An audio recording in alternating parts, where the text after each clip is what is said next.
Hi, everyone. Good afternoon. Good morning. My name is Katharine Huffman. I'm the Executive Director of the Square One Project, and it is just such a pleasure to be here with all of you all again today, all of you who are our Roundtable participants here on the Zoom screen, and all of you who are joining us virtually through our live stream. It's just wonderful to be here together, and we really appreciate everyone taking the time and effort and energy and love that it takes to have this conversation. Huge thank you to the participants who were with us yesterday evening. You all really helped us set the space for this opening panel and discussion today about the role of values. We're here with this entire roundtable convening with one purpose: to move forward the project of reimagining justice in America in a foundational way. We've brought together this wide range of advocates and organizers and leaders and elected officials from all across the nation who are all fighting for that fundamental change, some from inside the justice system, some from outside, and in a lot of other places as well. And we're just really, really grateful to have all of you together. We truly believe that a big part of our work in making change is to expose our ideas and our values to everyone on the roundtable and vice versa, and to everyone who's part of Square One, in the hopes that that will contribute to our collective growth and change. And we just really appreciate everyone who's participating in this session. I want to take a quick moment to walk us through the agenda for today. We're going to start with a terrific panel discussion with Leah Wright Riguer and Monica Bell on the role of values. They will get us started in our conversation, and then we'll be opening up for a group conversation with this entire group that will continue until 2:30 p.m. Eastern, 11:30 a.m. Pacific. Then we'll take a quick 30-minute break, which can be lunch or snack or late breakfast or whatever is appropriate for where you are in your time zones, and we'll reconvene at 3 p.m. Eastern and at noon Pacific to come back and have a second discussion, which we'll start with some thoughts from Fatimah, Abbey, and Keith, who have done some writing in advance of that session as well, on the values of justice. And then at that point, we'll actually break out into rooms of about 8 or so participants in each one. And we'll have a facilitated discussion within each of those, and then come back together to share our thoughts. A couple of just sort of technological considerations with all of that. While we're in the breakout rooms and during the break, we will be ending the live stream. But the breakout sessions will be recorded as the full roundtable is, and those breakout session conversations will be posted as well on our website and our YouTube channel in the coming days. So while those aren't, we aren't able to have all the breakout sessions live streamed, they will be available for folks to be able to review and hear how those conversations went. And for those who are watching from home or away, you will receive it if you subscribe to our YouTube channel or registered via the Eventbrite for this roundtable. You'll get a notification when we're live once more after each of these breaks. One more update reminder for our participants, as everyone knows, and as most of us experienced last night, during the course of our conversations, we will be using we'll be inviting open and informal conversation with everyone, and we'll ask you to use the raise hand function so that you can raise your hand as you want to get in the queue to speak. But as always, the option for the insistent wave is available, and if you have something that you'd like to say that's immediately responsive to something that someone has just said, or that you feel really can't wait in order to have the impact and interact with the discussion, please wave physically, and I will be keeping my eyes on the screen to invite you in, or you can shoot me a direct chat, and I'll try to be keeping an eye on that as well to invite everyone in. So with that, I want to take just a few minutes. Welcome again to everyone. Huge welcome to those who weren't able to join us last night, and we're just really looking forward to this discussion. We've been able to begin our talk and sort of thinking about what do we mean by values? What are the role of values in this endeavor of trying to reimagine justice, and what does that mean? I'll invite, before we get started on our panel, I'll invite if anyone has any thoughts from last night's discussion, any reactions or things that have come to you as you've been considering that overnight, or if there's anyone who wasn't able to participate but has any thoughts you'd like to offer, we invite that now before we shift gears and get started in our next conversation. Anyone have any thoughts they'd like to share?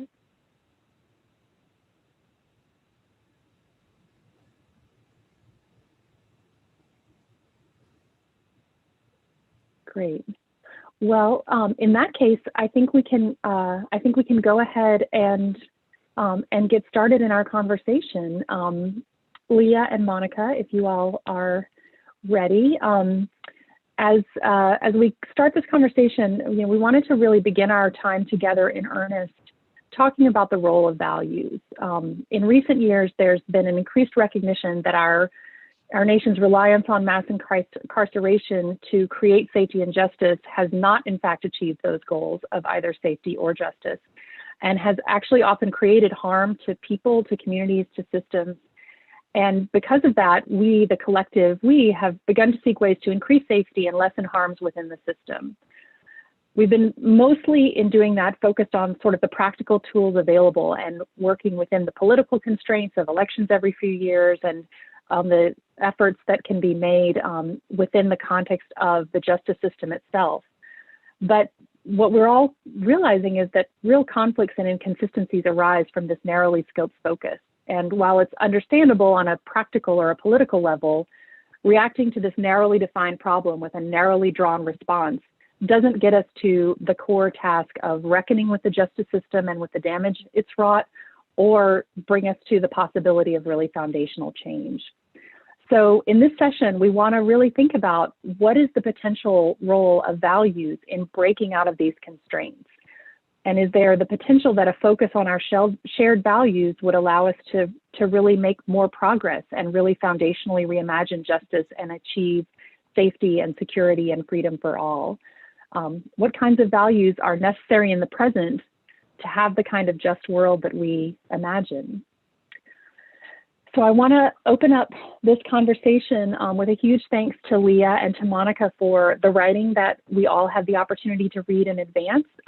And I'll invite you all to get us started in this conversation with this question of what kinds of values are needed to have the kind of just world we imagine. Leah, Monica, who'd like to start? I'm happy to start because in some ways my opening statement is less about like naming particular values and is more about thinking about what a conversation about values would actually offer us in the first place. And so one of the things I think a conversation about values could offer us is a type of common terrain about which to debate about particulars. So, I mean, of course, the questions you started with invite, who is the our, right? Like, so I'm not even sure who the collective is that we're referring to in particular, but, we could start there. Another thing, you talked about safety and justice and how we haven't achieved it. In a lot of conversations about the criminal legal system right now, it's like, are safety and justice even values of the American criminal legal system, if we just start there? There are many communities that have been made less safe and certainly have not experienced anything like structural justice related to the criminal legal system. So, and I guess those are just kind of initial recognitions, but I think the value of having a values conversation is to say, it's almost like the Constitution, right? It's like, regardless of what people think about the Constitution and how it should be interpreted, at the very least, one could say it gives us a common vocabulary about which to like have a further conversation, even with its deep flaws, its deep racism, its deep, endorsement of settler colonialism and so forth. That terrain is important. And so I think as an initial statement, we're not going to have, I hope, a pie in the sky conversation about values that doesn't take seriously the fact that any conversation about values is built on a pre-existing structural injustice. And so really, we're just having a first step sort of conversation, but returning to those first principles is important. But I'll stop there, and I look forward to hearing what Leah has to say. Sure. And thank you, Monica. Thank you so much. I know in our previous conversation, we had talked a lot about defining and definitions. And I think that's really important too, because in this conversation, values is everything. And I think establishing whose values, what kind of values we're talking about is deeply important. Now, what I want to do is two things, I think, in this kind of opening statement. The first is to, both do the pie in the sky thing about what are the shared values that I think are necessary in order for us to get some semblance of change, right? And of course, we can parse that apart and pick it apart, but then also to think about how those values and others, right, that we would inscribe as positive values conflict perhaps with values as they exist now for values as a nation. So I think what's necessary are ideas of empathy, ideas of rehabilitation, ideas of racial and social egalitarianism, right? So really this idea of equality in its truest sense, but in questions of race and social issues. A sense of freedom. I'm not going to say liberty because I think liberty is a loaded term.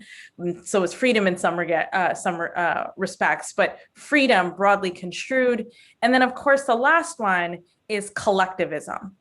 Now, the reasons why there are a number of reasons why I think those are important. I'm happy to talk about that later on. But I think one of the things that we're coming up against is that the values that I've defined and have broadly construed are actually in conflict with our nation's values as they exist right now. And that in fact, our nation's values, right, as they are practiced, are almost incompatible with ideas of restorative justice. So what we're talking about here, particularly as we begin to have a common understanding of definitions, which is really important, I think part of what we're coming up against, and again, this was, I think, part of a conversation Monica and I had earlier, was that these ideas and these values as defined, right, common values as they are defined, are actually not necessarily reconcilable with ideas of restorative justice in a system and in an institution as we see it right now. So I would love to have a conversation about that as well. Thank you both so much. Well, I invite you to dig in on that a little bit. I mean, this question of what do you do when the values that you seek and the values that we may talk about as ones that could actually move us forward are so deeply and it almost seems concretely in opposition to many of the values upon which our entire society is built. What's the opportunity? What's the path forward in that context, or is there one? So I think in a lot of ways, this goes back to how we're defining the hour, and who gets to define what the meaning of the nation state is. So, we don't have uncontested shared values, actually. And maybe that's like a bleak way to start the conversation to some degree, but we have shared values per se, but there's a political and social process, and a process that includes organizing, a process that includes deep dialogue and education, and just like actually in the work, the values become defined. And so, as an academic, I think a lot of times there's a tendency to start with theory, and I think in some ways starting with values can feel like that if we're not really careful to tether values to praxis. And so I think in observing the work that people do and engaging in work, values become defined more explicitly. So just to be a little bit more concrete. So one could have, and I write about this, we write about this in our paper. One could say, oh, I have a value of repair. And one could approach values of repair and reckoning by, having dialogue in which there's apology and is sort of detached from anything material, or one could have a conversation about repair in which there's a requirement that first we deal with the material consequences of what has happened. So, and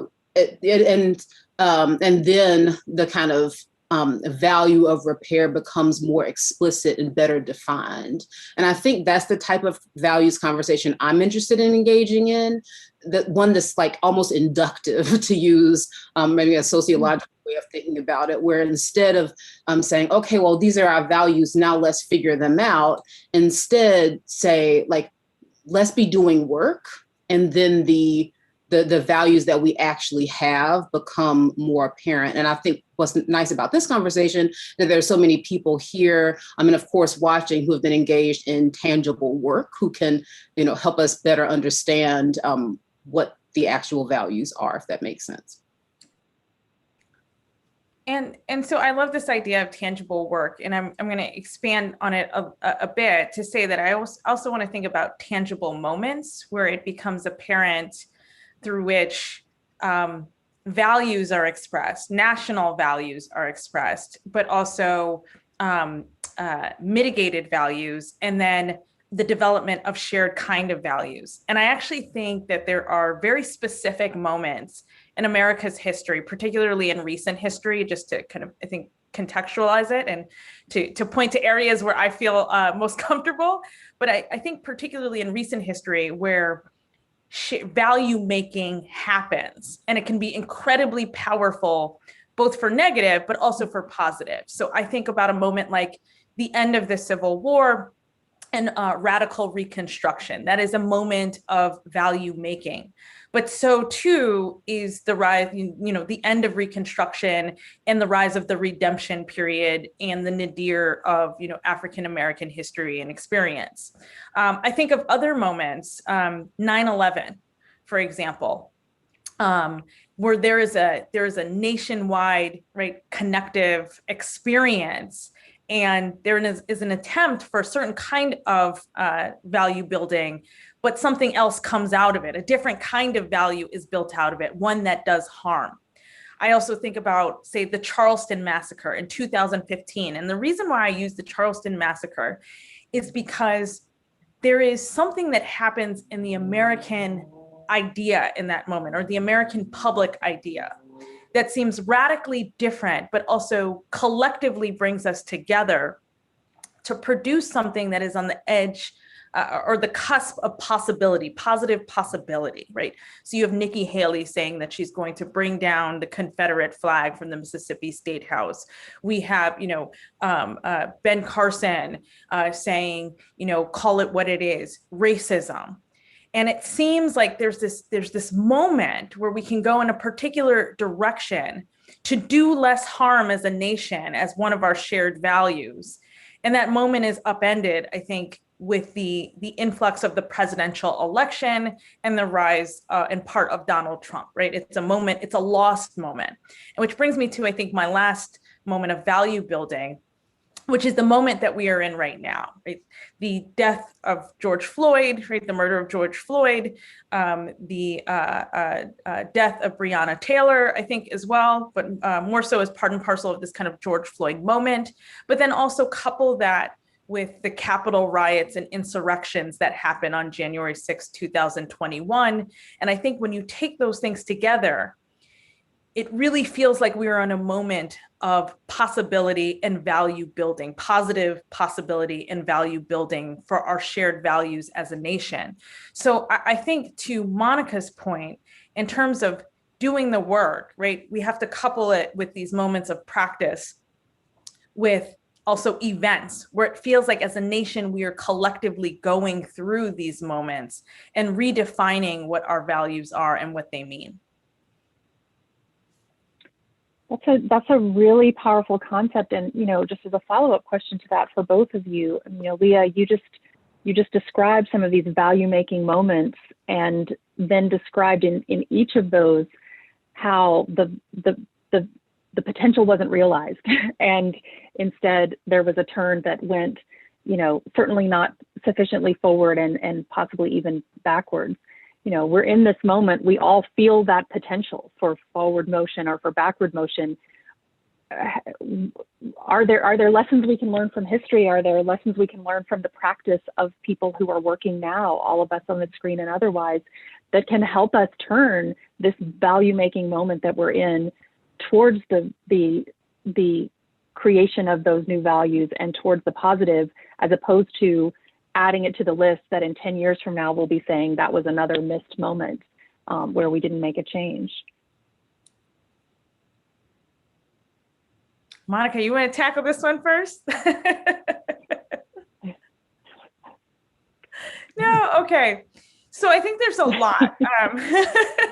There's a lot. That's a really big question.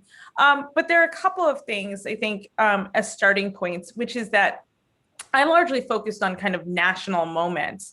But I think the truth is that these national moments happen through local on the ground building. Particularly around institutions, around individuals, around policymakers. One of the things that I've been saying for the last year and quite loudly is that the American people, particularly on a local and state level, have been failed by political institutions, by policymaking institutions, by policymaking bodies. And that now is the time, I think, to really think about the kind of spade work, to use a term from Ella Baker, that we should be doing on a local kind of organizing level. That it's not possible to have this kind of national significant change without having these small organizations on the ground, fully resourced, fully empowered to actually do the kind of necessary change work that is necessary. The other thing that I think a lot about is about what is the line between compromise, right? And we're thinking a lot about, how do we navigate an intensely polarized and partisan America, right? So how do, in a lot of ways, the conversation tends to revolve around, all right, how can we find interest convergence? What are the things that we can, compromise on or work with people across the aisle or people of different ideological backgrounds? And that's nice. But I'm starting to increasingly think that that is not the path forward, particularly since compromise has consistently failed over really the past several decades. That in fact, there has to be a recommitment to an almost radical imagination and creativity in terms of sponsorship, and a willingness to allow these small organizations to fail. And I say that in part because there is a real resistance, or there's a real emphasis on saying, I want an immediate ROI, right? So I want an immediate return on investment, particularly from investors, from donors, from philanthropists. But instead, what we have to see is that these small organizations on the ground that are doing the local work are going to fail. They're going to fail over and over and over again. And that in order to actually see something at the end, right? This is, if we're being hyperbolic, this is 400 years in the making. You're not going to fix it in a year. You're not going to fix it in 5 years. You're not going to fix it in 10 years. So in order to see some kind of long-term, I think, success and viability, and to see some kind of long-term change, we have to be willing to fund movements and organizations that are going to fail in the short term, if that makes sense. I think that makes Monica, a lot of sense. Nodding, go ahead, yeah. Yeah. I think that makes a lot of sense. And just to some degree, it's like, oh, this, especially where you started the conversation, is quite reminiscent of what my initial reaction was. It's like, well, I think it's easy to tell a story of failure if one looks primarily at the kind of overarching nation state. It's a lot harder to tell that particular sort of story if one looks at local organizations, if one looks at the kind of daily organizing work that people do in dialogue with each other. But so I'll add on, so Leah already said that, so I'll add on a couple of things that amplify, I think, in part, some of those points. So first, and this is related to Leah's last point, we really have to think about what victory looks like. So one way to think about those moments and those bifurcations that Leah talked about is through a lens of, well, we started with something bold, and then there was some event or some kind of happening that stopped it. And I guess I view a lot of those moments as still having some type of productivity in bringing to the fore certain types of ideological dimensions. I mean, the fact that as a routine aspect of kind of political conversation, we hear people talk about abolition. We hear people really name anti-Blackness, white supremacy. We now have people questioning whether the police promote public safety at all, and that people is a large group of people, and not just people who are kind of in marginalized groups. Those types of ideological changes, rhetorical changes, and innovations are important. So I think the broader question is one about what your theory of change is. So, one of the things that's been really frustrating to me over the past, several months, since, as Leah called it, the George Floyd moment, is this reaction by a lot of liberal people who see themselves as being even progressive, that the language of defund and the actions of protesters and movements have been counterproductive. And they point to certain types of election results or whatever. But I think that really misunderstands what the theory of change of a movement is. So one of the things we talk about in the paper is you have all of these cities that were initially resistant to doing things like, let's fund alternatives to policing. Let's try out things like the cahoots model in our town. There was so much resistance to that for so long. Movements have been organizing for these types of things for so long.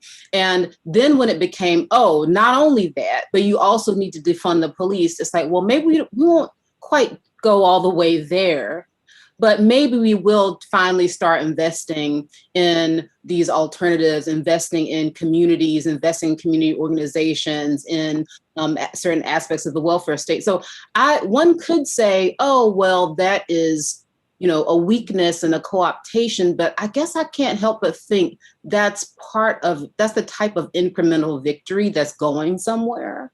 And I don't want to be telling like some story of grand progress, I'm not signed on to that. But I just do think it's too defeatist, I think, to say that because the most radical thing that I want to happen doesn't happen right now, that there's been, there's like, deep pessimism. What are we even up to? I think there are a lot of people really up to stuff that's meaningful. And so, I'll stop there, but it's such a great question. Thank you. You're reminding me, Monica, of a conversation in our most recent roundtable, and it's come up in different ways over the course of all of our time together about the understanding and being able to even identify the difference between incrementalism and foundational change in increments, and that those are two different things.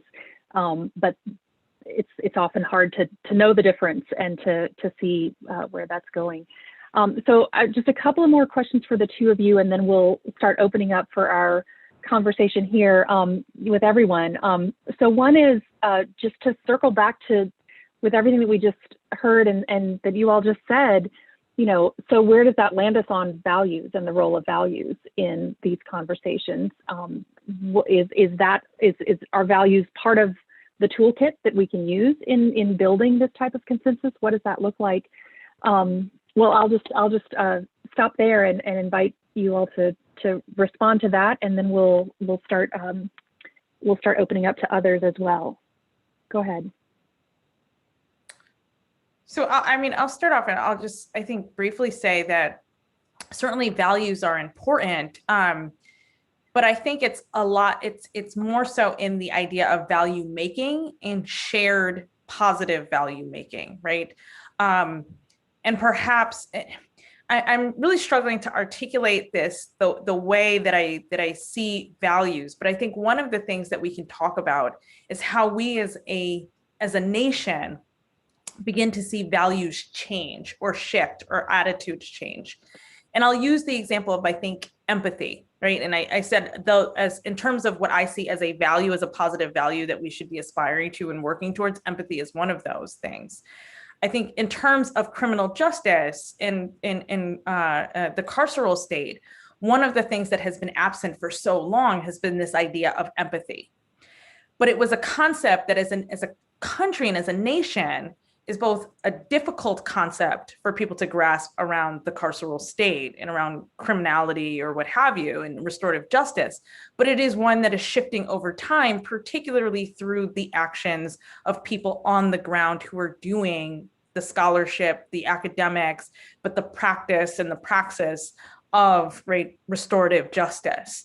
And such that, in the present, I think there is an increasingly emerging idea around empathy and rehabilitation when it comes to restorative justice and the carceral state.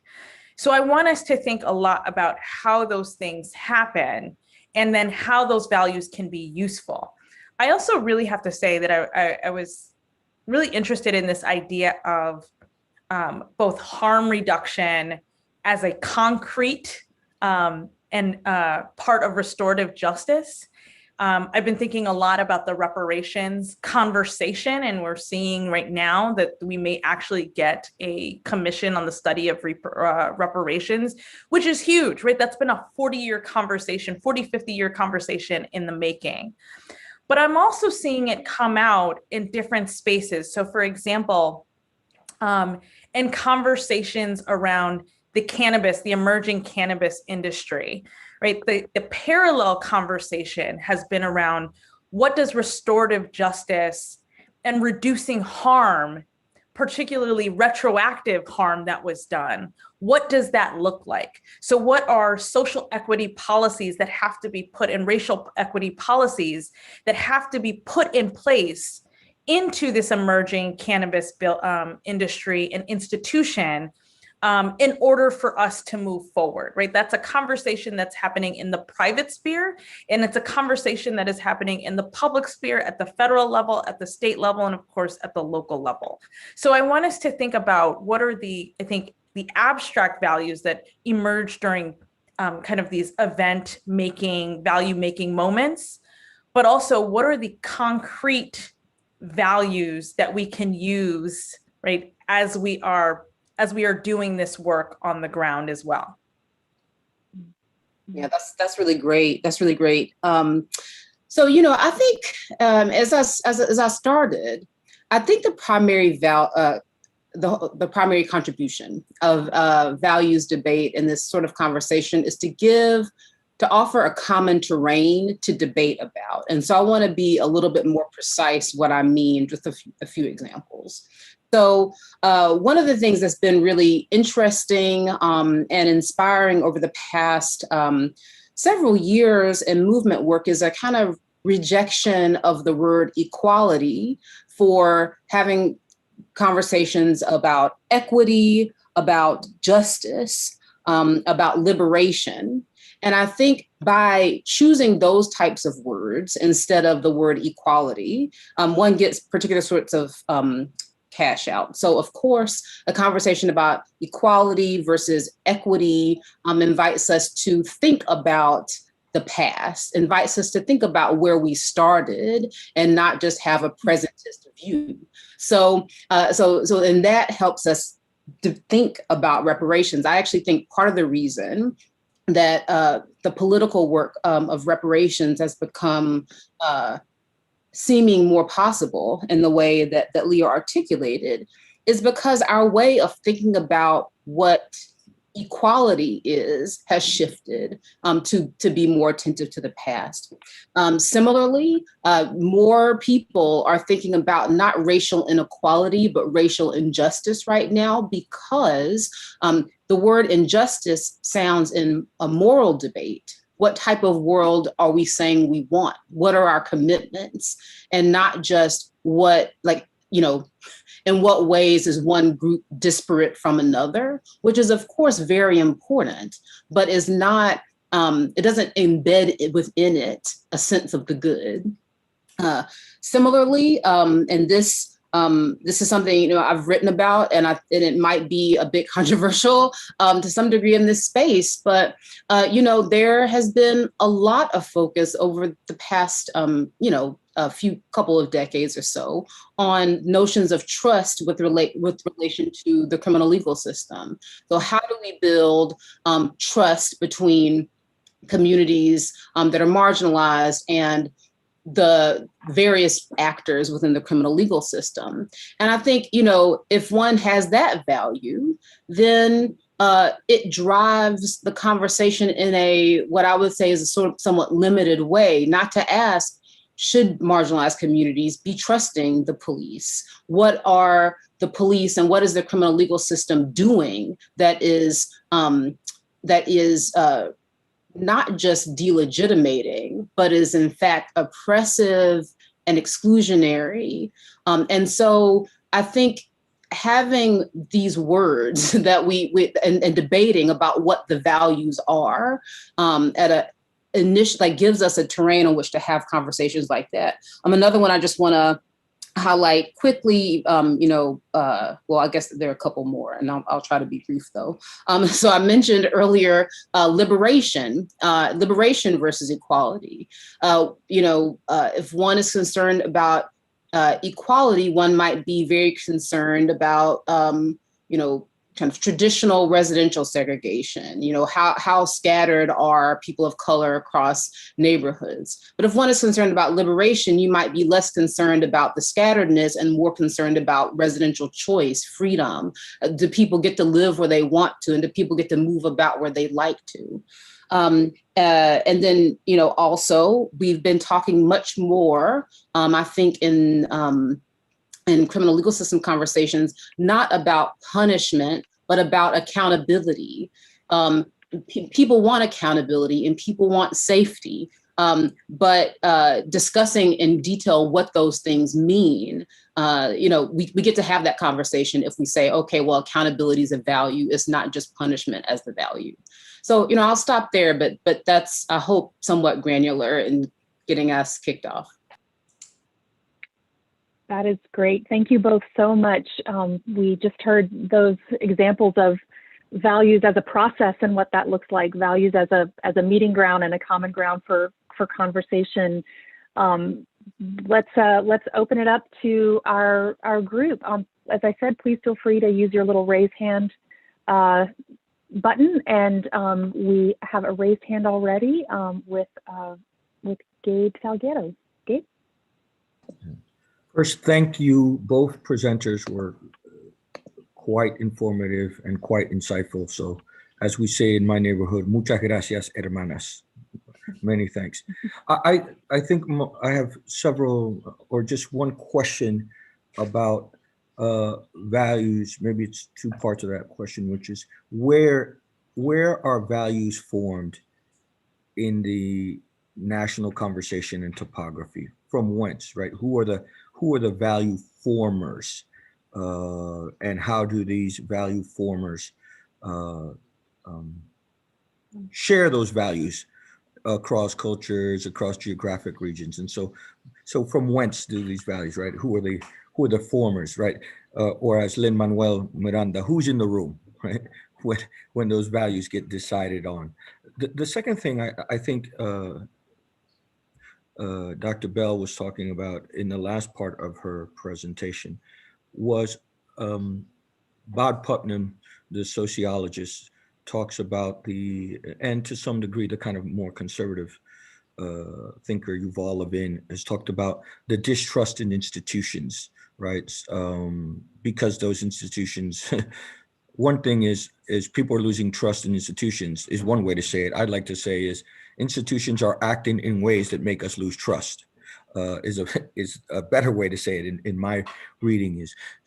So if we're creating institutions, and some of them will fail, as you talked about the philanthropic, Dr. Wright, the need to kind of try and fail until we are able to build capacity. What do we do with the decline of institutional trust, even as we have historically, even in minority communities, used institutions to form values and to share values broadly? How do we deal with that paradox? Because trust is there's a trust deficit, rightly so, in so many communities. What then becomes the institutions or the mitigating institutions to create the trust and to share the values? The last thing I want to say is, how do we determine the hierarchy of values when we have competing values?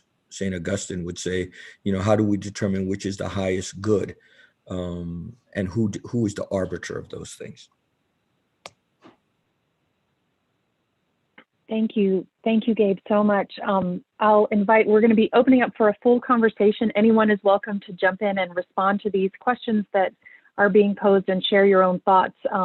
So folks, please feel free to raise your hands. And while that's happening, Monica or Leah, if either of y'all would like to react to the questions that Gabe posed, that'd be great. Feel free.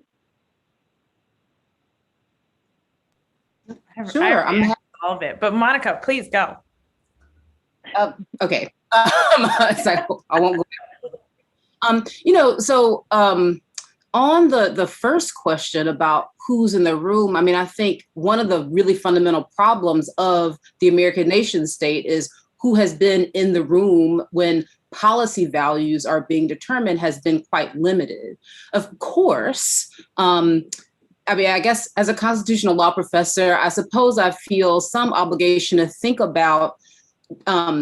historically, not just about what wound up in the document that has been, I mean, like, I think if we're going to take seriously the criminal legal system, well, the criminal legal system has a legal structure, and that legal structure, the commitments of the Constitution have been articulated and built into certain types of precedent. So it's hard to say, for example, that we really have a value of something like bodily autonomy, which I think should be a critical value of our criminal legal system, when you have Terry versus Ohio and its progeny essentially saying that certain groups of people don't have bodily autonomy and that the police can constantly violate it, with really minimal justification.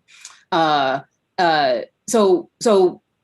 I think one of the really fundamental changes we have to make is actually having an answer to your first question that is different from the answer that we've had in the past. Like propertied cishet white men, that's who we've acknowledged in general have the power to define American values. But of course, the action of movements over history have offered alternatives to those values and have shifted the meaning of them. And so I think seeing ourselves, and this is very much what Leah was talking about, acknowledging, finding movement moments allows those values to be redefined. And just very quickly on the institutional trust question, I mean, this is something I think about quite a lot. The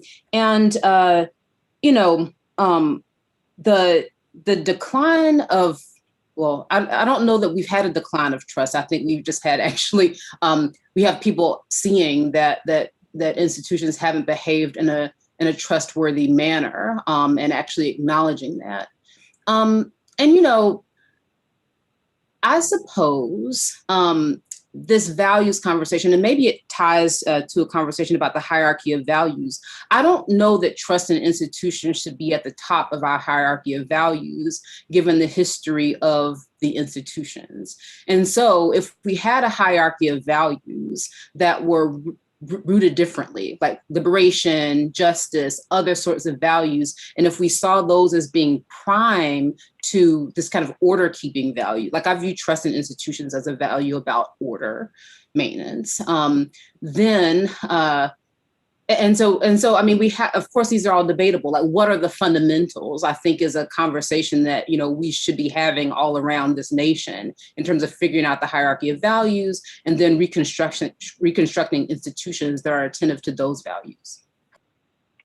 So if I can just jump in and say that I echo everything that Monica just said, just to the first question though, I want to add on and say, you know, these movements, these organizations, these people on a local and state level, even national movements, are constantly making values. The question is, how do we get them into spaces where those values become part of the national conversation, including the policy-making conversation?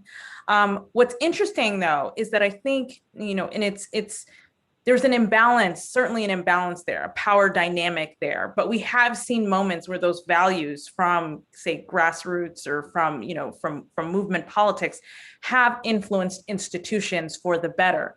We've also seen moments where political grassroots movements, perhaps that we don't agree with or that we might label conservative or you know, radical, what have you, have made it into the mainstream of these, you know, these spaces, in part because they're not that radically different from, you know, the people who are making the policy.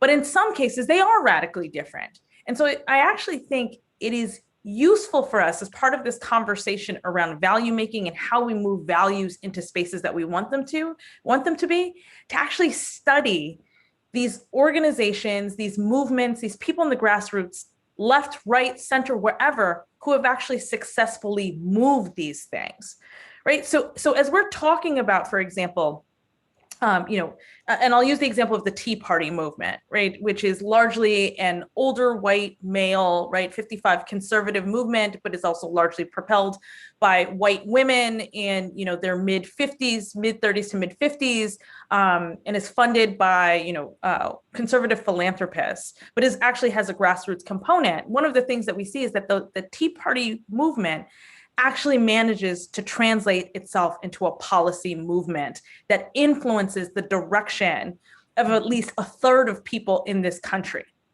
So while we may not agree with that, particularly the punitive measures and vision of the Tea Party movement, we need to actually study how that happened and study, right, how we make this shift from one piece to another. We can do the same in some respects with different aspects of the civil rights movement. We can even do the same with different aspects of the Black Power movement. And I think we can do the same with different aspects of the movement for Black lives that is happening right now, right? And has been happening over the past 5 years or so.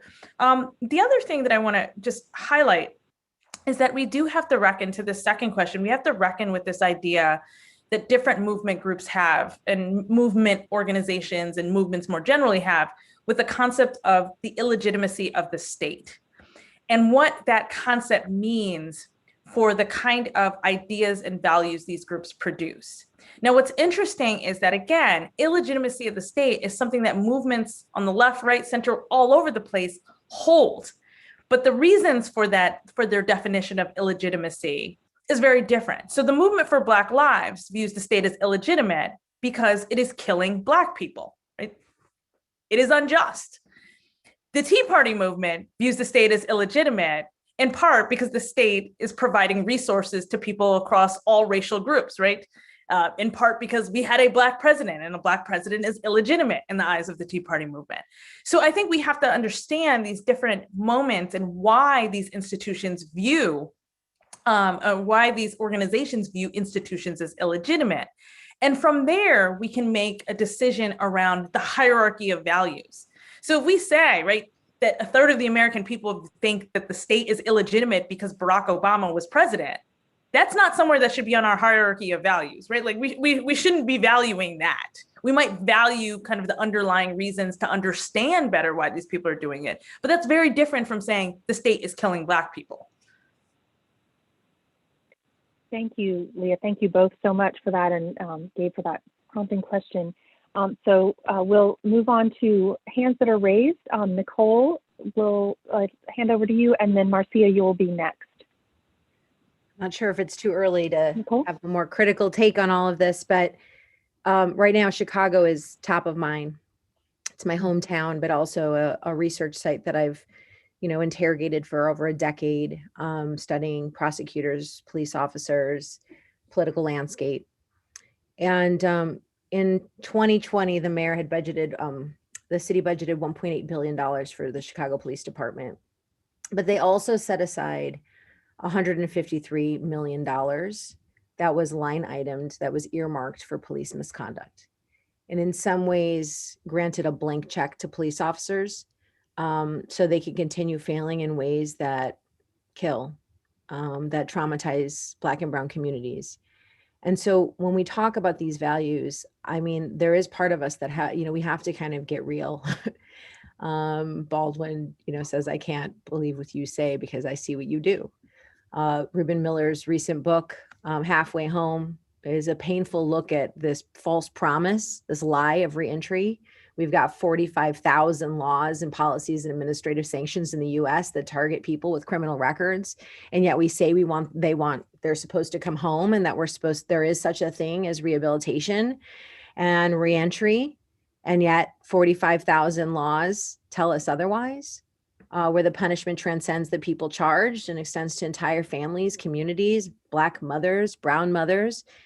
So, I think this discussion right now, and I think maybe it's just an emotional time, right? We're right now living through the trial, George Floyd's death. We're seeing if we can get justice, but one verdict is not justice. And so, as I'm thinking about this wider landscape, I just keep saying, what are the values here, and who gets to continue to articulate their values, right? And we have, people march this summer saying enough was enough. I mean, I kept saying, well, how many people can we watch die on camera? How many children, how many dads, how many young people, how many teenagers?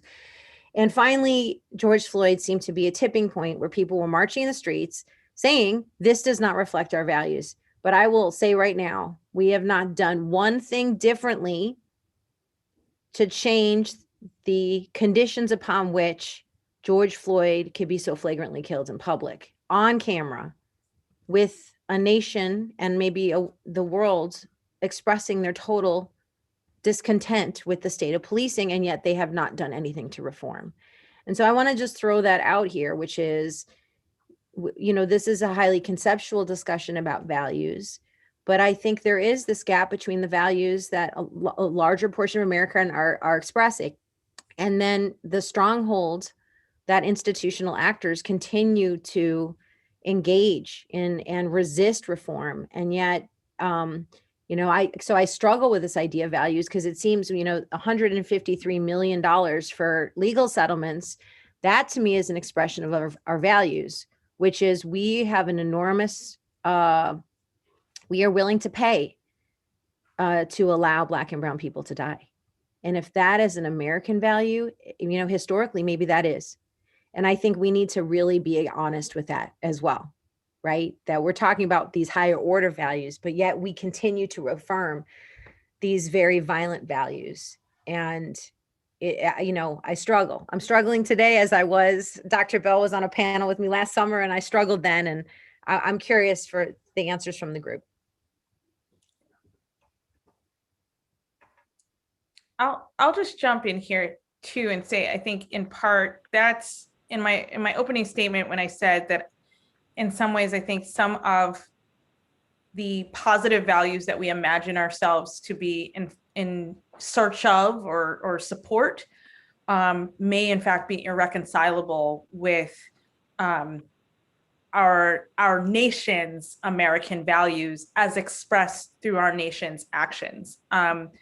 And I think largely, one of the things that struck me about the moment that we're in right now is that for scholars, not just, scholars of the carceral state or things like that, but for scholars of history, of American history, of race, they understand that this is not new. This is not a new question. This is, we know that police in the Chicago riots of 1919 participated in the racial massacre of an entire city. We were coming up on the 100th anniversary of Tulsa, the Tulsa racial massacre, where over 300 people disappeared with the help of local police, and it was just another chapter in American history. So in doing that, though, and I think part of what Monica and I have been trying to get to is that in thinking that, one, these things are going to take an enormous amount of time, willpower, and effort in order to change, right? And that there are going to be monumental failures, right? I consider, for example, the entire kind of spectacle around Breonna Taylor a failure, right? An abject failure.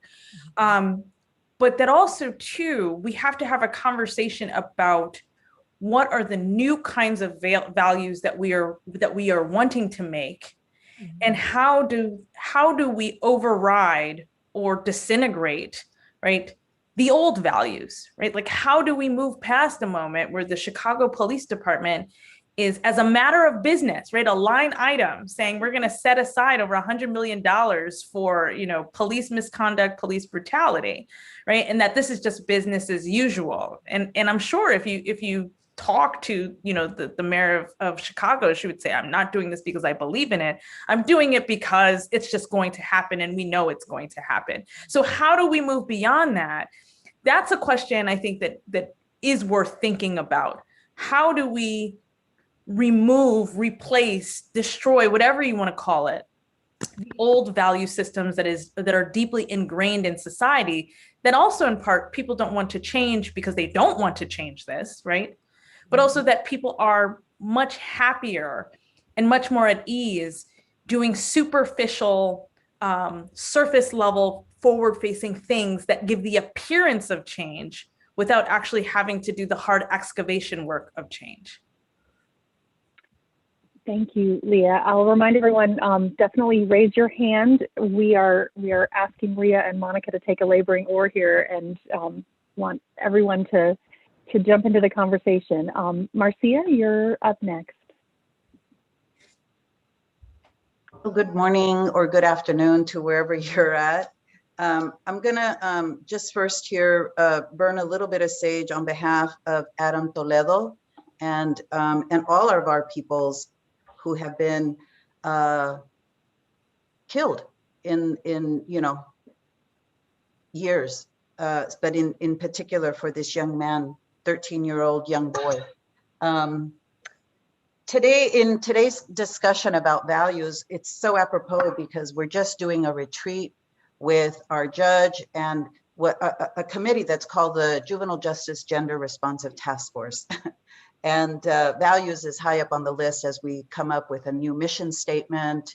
And I'll get to that towards the end. But I wanted to start off in response to what our two colleagues just presented to us, both Dr. Monica and also, let me see, I'm looking for Leah too, Dr. Leah. And I want to say that in terms of national moments, I'm so grateful that you mentioned that, because it brings me squarely back to what I wrote about, which is what were the values at the time that white man arrived on this land and continent for the original peoples, and that was a national moment for this country. What were those original values, as opposed to the Puritan values that still live embedded as we think about the youth justice and injustice system, the values that children are born with sin and that you have to beat the sin out of them, as opposed to the values of the original people who said that our children were born sacred. So just even think of that, right? And that those values are embedded in a huge system that still lives to this day around punishment, that we have to punish children, right? And so, and that how that embeds into a movement that for years was reform, up until recently, about 5 years ago, where we actually started believing that we can end incarceration for youth, and that it's actually happening. And let me tell you that as we work with young people, especially formerly system impacted young people, and I come from a family that has been impacted by both the criminal youth justice and the immigration detention systems, is that when they see a person talk about ending incarceration, it becomes a tool that they could carry in their pocket and actually talk about it, as opposed to not even thinking that it could happen. So the values around being able to shift, and I agree that compromise with people that have these older values, as opposed to these values about, no, we're going to end. We're going to end incarceration. And whether you're with us or not with us, then what is the radical imagination that needs to happen for you all to join us? Because this is where we're going to be, right? And this is the movement we're taking it into. So that brought me then to this conversation, and thank you to the brother who talked about values and who gets to make, who's in the room when values are made, right? And certainly system impacted people are not at the room. They're not in the room. And we're talking about all kinds of system impacted individuals, right? We rarely ever go to them. It's policymakers, scholars, and theoretic folks that make theory. They're sitting in the room, but rarely do we have system impacted individuals sitting in the room, because in fact, they're the ones who lived it. I can't talk about what it is to sit in a cell. I can talk about how I felt when my loved one sat in a cell, in a cage, but I can't talk about what it was. And so only those individuals who have lived that experience can actually talk about what it is that we need to change. And it's not just to put them in the room, it's about also building their skills and their leadership that they already bring to speak this language, right? It's not fair enough just to bring them in the room, right? We have people that are still colonized in their thinking, and they'll come and they'll say things like, oh, probation, you know, this probation officer was so, I needed to have probation in order, I needed to be detained in order to be where I'm at now. You know, and they'll talk about how great the system is, right? And so the decolonization piece is so critical, because it doesn't allow us to really talk about that wholeness, that sacredness, that you didn't need to be incarcerated in the way that you were, right? And then it brings me to then just some examples about values. Okay, so we have a young person from south of the border in front of a judge, and this young person is not looking at the judge in the eyes. And to this judge, it's a sign of guilt or not guilt if you don't look at this judge, right? This is an example that we have. And so this young person was named guilty because he or she was not looking at the judge in the eyes. And yet for some young people, indigenous young people, it's a colonized sign of respect not to look at someone in the eye, right? So those are values there. Another value that we just came off of in this conversation about our mission statement for this this committee that we're in, was that we had formerly system impacted young girls sitting in the room, and the DA spoke about how our girls, we need to have detention because our girls are just not willing to complete their programming.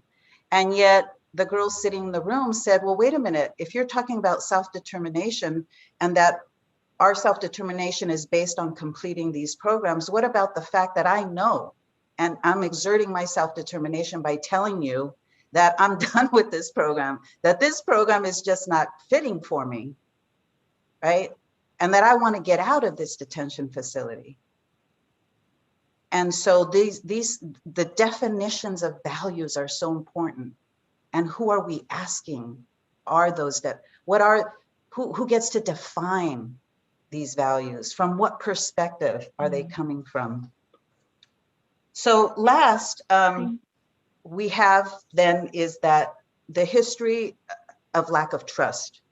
And that in fact, because of our colonization, there might be some resignation that these systems are just, but the decolonized part of us realizes that it's a built-in because of this lack of history. I mean, or lack of trust, historical lack of trust. And so, and it goes all the way back. It goes all the way back to the taking of the land, to the taking of our language, to the taking of even our notions of what is just and how do we honor sacred life. So I'll stop there. Thank you, Marcia. Thank you so much. We have quite a few hands in the queue, and so we'll start going through those. And I'll encourage folks to, we hope this will be an interactive conversation, and you can say something and then come back in later if you'd like to. So please feel free to raise your hands again, and to, all of you, please engage with one another as you feel like you'd like to do that. So up next, John Simon, and then we'll go, just so you guys know you're up, Pastor Mike and Deanna following that. Go ahead, John.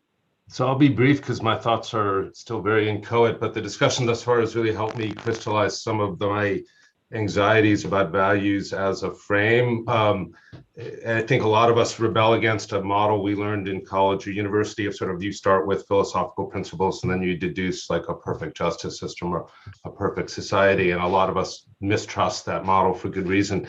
But I think it's really interesting and worthy that, and hopefully I'm not just sucking up here to the organizers, that values has come last in this conversation and not first, right? It's like, this is the last convening. And we're talking about values now because I think values is it's a looking backward at history, at what we've come through, both the long arc of colonization and slavery, and the values that reckoning with that history and its arc gives to us, but also where we are right now with so many deaths around us.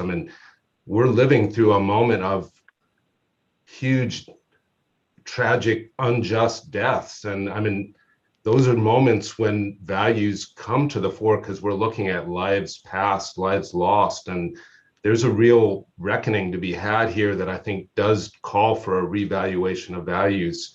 And we're sitting here in California where thousands of imprisoned citizens have died because the state couldn't be bothered to protect them from a known rampaging epidemic. And things have to change. There really is a moment where you look back at what has happened and you say, it has to change. Thank you. Thank you, John. Thank you very much. Pastor Mike, I'll hand it over to you. Well, I when I hear the word values, obviously as a faith leader, I go to a immediate kind of thought about kind of moralistic agreements or characteristics that I think our presenters have rightly named as, how do we agree on meaning making, right? But then I also appreciate and have to, I think, contend with, we're also talking about worth when we use the word value, right? It's just not about, they may be connected, but I think that word can serve distinct purposes in the dialectic. And so I have to constantly ask myself and the folks that we organize with, is, if values is going to be a useful phrase or way of trying to engage in conversation, we must center truth telling as a part of our conversation, because I have found, and I am unfortunately an American as well, so I'm guilty by association that we don't remember history rightly in our country. Matter of fact, we seem to love lies and hate the truth, especially when it's inconvenient to us. And I find that to be true, across our political or racial or demographic spectrum. I was in an argument with, some folks a few weeks ago, and I said, if conservatives suffer from mendacity, progressives suffer from denial. In that, we want to believe we are much better than we are around issues related to race or class or crime and punishment. But the reality is, in our years of organizing, we've found progressive lawmakers and elected officials to be quite uncooperative in shifting these realities without all of us having to leave a pound of flesh on the floor just to get an incremental step forward that literally, I think, as Dr. Nicole has rightly stated, does not change the material conditions to keep Black and brown people from literally being executed on camera. And in reality, when our young people or others disrupt society, those very same elected leaders who have the ability to control their agencies, whether it's law enforcement or banking systems, et cetera, ask the aggrieved to be peaceful while they continue to literally in real time use tools of violence to wage more harm. And so I think we have to continue to ask ourselves, honest questions about who are the antagonists in a conversation around values and who are the protagonists, not in a way to demonize folks, but to try to have a much more clear and honest telling of where people are situated in these conversations. There's nothing worse than, I used to play sports when I was 100 pounds lighter and 20 years younger. And there was nothing worse than having someone on your team who you come to believe was not actually trying to help you win. And you doing all this work and you got a saboteur on your squad. And I do think sometimes in our conversations around justice and reimagining, we think people are our allies and we think we're having the same conversation and we're even using some of the same words. And people's actions demonstrate that they are not on the same team or we're not moving in the same direction, even though we may be using the same language and claiming we want the same thing. And so in our work, my work as a faith leader, as an organizer, we talk about values being a result of formation, moral formation, and proximity to the suffering, which must then, I think, require us to ask lots of questions about what are the value-making institutions that we need to either interrogate, because people do not create values, whether it is moral formation or notions of worth in a vacuum, right? Like we don't come to the table without having been formed by someone or something.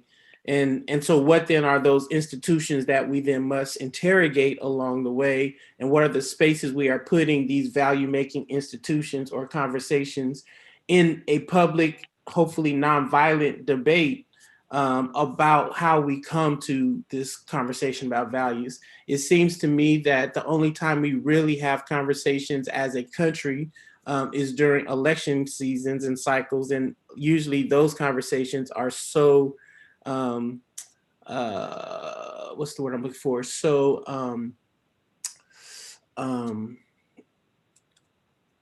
manipulated and weaponized. It is not like we are constructing a common value system. We are literally waging war about who gets to control the status quo. And obviously some folks' status quo has a basement that is much deeper than many of us would like to go. And so, in closing, I'll just invite us to keep interrogating the institutions that make value a reality for folks. Houses of worship, faith communities, schools and universities, neighborhoods, social media, entertainment, all of these things in my mind have to be a part of how we reimagine the public safety or value-making conversation. Because in reality, most folks' value systems, or whether it is worth or whether it is indeed kind of our moral meaning-making descriptions, they are deeply informed by much more than the radical individual's kind of belief system. So I'll stop there, but those are some of my thoughts, and maybe I'll even just add, as I was reading through the papers and just thinking about the kind of use of the language of logic of public safety and logic of punishment, et cetera. I mean, indeed, if we don't have a process to interrogate values, both as worth and as meaning making, those logics just become unintelligible. And not only do they become unintelligible, then they become impossible to realize.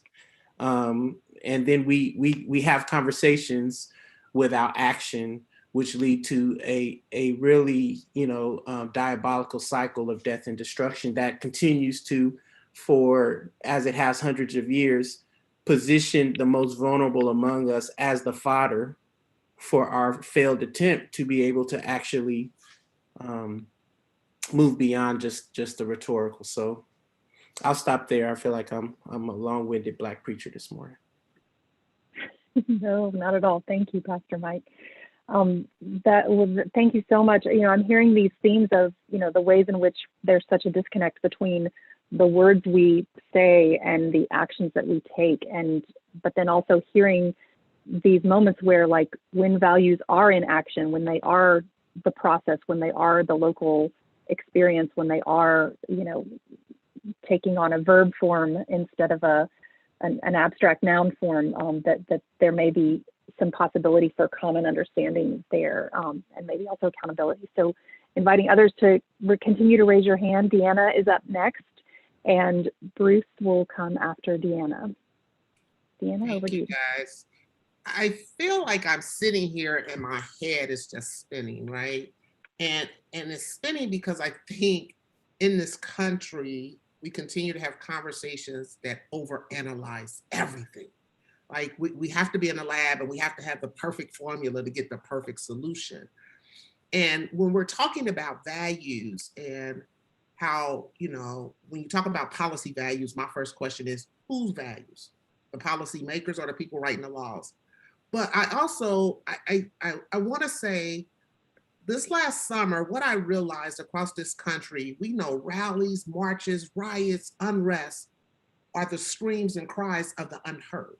And I think there was a collective value being demonstrated over the summer that we want human dignity, human respect, accountability. I think the masses have spoken. We continue to bring it down and say, what is the values of a small collective of people? When to me, the massive of oppressed people was demonstrated in the streets this summer of our human lives need to be valued. So every conversation, every policy has to start with that at the top of it, but it doesn't even when I look at recidivism. Recidivism looks at the failure of the person and not the failure of the system, right? So I'm always saying, so is the recidivism rate even accurate?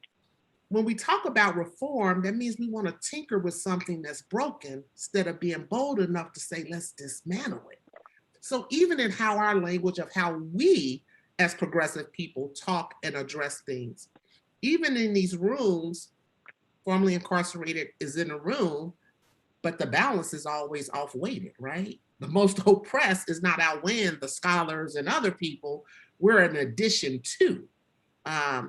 And that kind of goes to what I always say is, how do we have to start setting our own tables as oppressed, because it continues to be overanalyzed and researched. I remember Erica always says, we continue to research just to keep looking at the research, right? When are we going to actually start moving to implementation? But I was getting a little uncomfortable because, again, we have to go to the truth telling. And I think, Dr. Leah, you said it.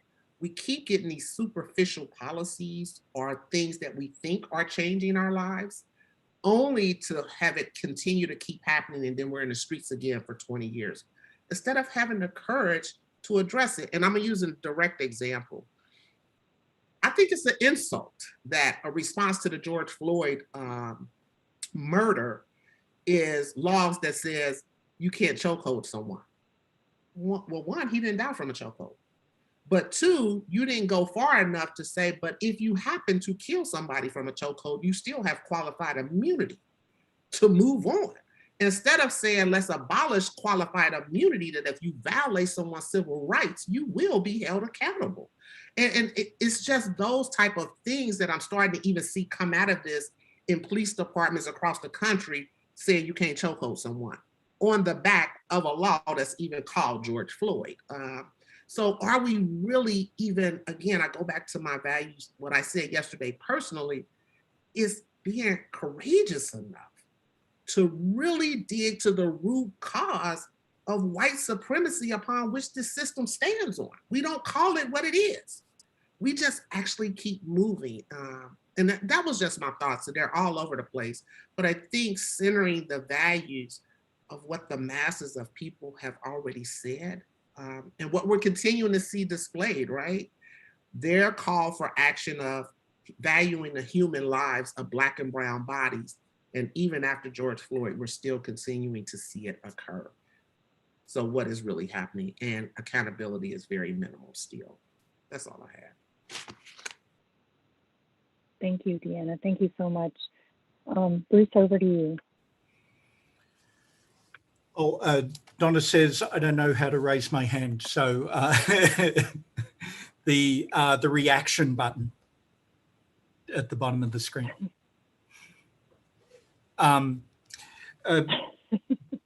This is a really good conversation. I really appreciate Deanna and Pastor Mike's comment just now, and I'm thinking a lot about this, and in the sense that, you know, sometimes when we talk about values, we think of them as establishing a standard that in practice we often deviate from in the realities of day-to-day politics and policy conversations. And our values are a sort of self-accountability mechanism. So when we're compelled to be pragmatic, we face choices to compromise. Our values are a reminder of the things that we should stand for. But the fundamental reality of politics is compromise and pragmatism, or for a large part of politics, that's just an empirical description of what the process looks like. That's not an endorsement, but that's what politics looks like. It's pragmatism and compromise, and so I sort of have, it gives to me a question to the organizers around the table and other people doing work on the ground. You know, what's your attitude as we have this values conversation? What's your attitude to the saboteurs, as Pastor Mike called them, the people that you sometimes have to work with, but who seem to be drawing you away from your value commitments? Do you navigate around them? Do you try and change them? I think I have an assumption, which may be wrong, that everyone wants a righteous place in the world, right? Everyone wants to feel that their work is meaningful and they're trying to live up to a set of values. They may not be our values, but everyone wants to feel like they're trying to live their values, that they're doing meaningful work. And so if our project is to reimagine justice and make foundational change, how do we think about the role of values in relation to those that we have to contend with and compromise with, and sometimes throw down with, and come into political conflict with. Do we try and change them? How do we do that? Do we try and navigate around them? I'd love to sort of process that and think about the role of values in that political question. Thank you, Bruce. That's a great question. And folks, please jump in on that and your other thoughts. So Donna, you're up next, and then we'll follow that with Courtney and Vivian, just so you all know you're in the queue there. Donna? Sorry, so I just shared a link to a paper that was published in Nature earlier this month, and it talks about addition being the preference between addition and subtraction as like a problem-solving heuristic. So when we think about the challenge of dismantling or taking away or subtracting from something that already is present versus adding, which is what we tend to do in our problem solving, I think it is a challenge fundamentally, because this is kind of this is what we tend to do. Like, this is how we think about solving problems, is we add to what is already there as opposed to dismantling things that are fundamentally wrong, right? So that is just something that I wanted to share, because it's something to consider, because it's going to be something we have to navigate if we want to fundamentally transform or dismantle something that exists already. I wanted to say also, to speak to what Bruce was talking about with respect to how you deal with discord or like incongruence between the values of people who are making a lot of noise, and I guess like within institutions, for instance, like how do you deal with that? And I feel like you cannot navigate around it. Like, you absolutely have to be in conversation and dialogue with that. And I think there has to be, I think, bidirectional willingness to kind of hear the other, and not just hear the other, right? Because like that to me is kind of performative in some way. It's like, okay, well, you're there to like hear it go through one ear and out the other, but really like allow yourself to be open to being transformed by what the other is bringing to the table. And that takes some courage, because it might, you might like have to admit wrongdoing, you might have to change something that you thought you believed in. But I do think you have to engage with it very actively. Like, I think it's wrong to not engage with it. Yeah, so I'll just leave it there. Thank you, Donna. Thanks a lot. So up next is Courtney. Courtney, go ahead. Okay. Hi, everybody. So I want to kind of, there's, again, my head's spinning. There's so many thoughts, but one of the things that Bruce said was that politics is about compromise. I don't know if that is really the case. Is it really about compromise, or have they made us believe that it's about compromise? And when I think about politics, it is what we've created, and how do we uncreate it? When you think about some of the people that are currently serving in Congress, they've been in there my entire life, my whole life, they've served in Congress. So we have an average age of like 60 years old in Congress, when the average age in our population is 30 something. So how do we reconcile what are the values of a group of people who've lived so long that they really remember when we had green books, when they were segregated? I mean, like, what are we saying? We can't keep electing people and putting people in office who their time has passed. We have to change laws. We have to have term limits. It's ridiculous.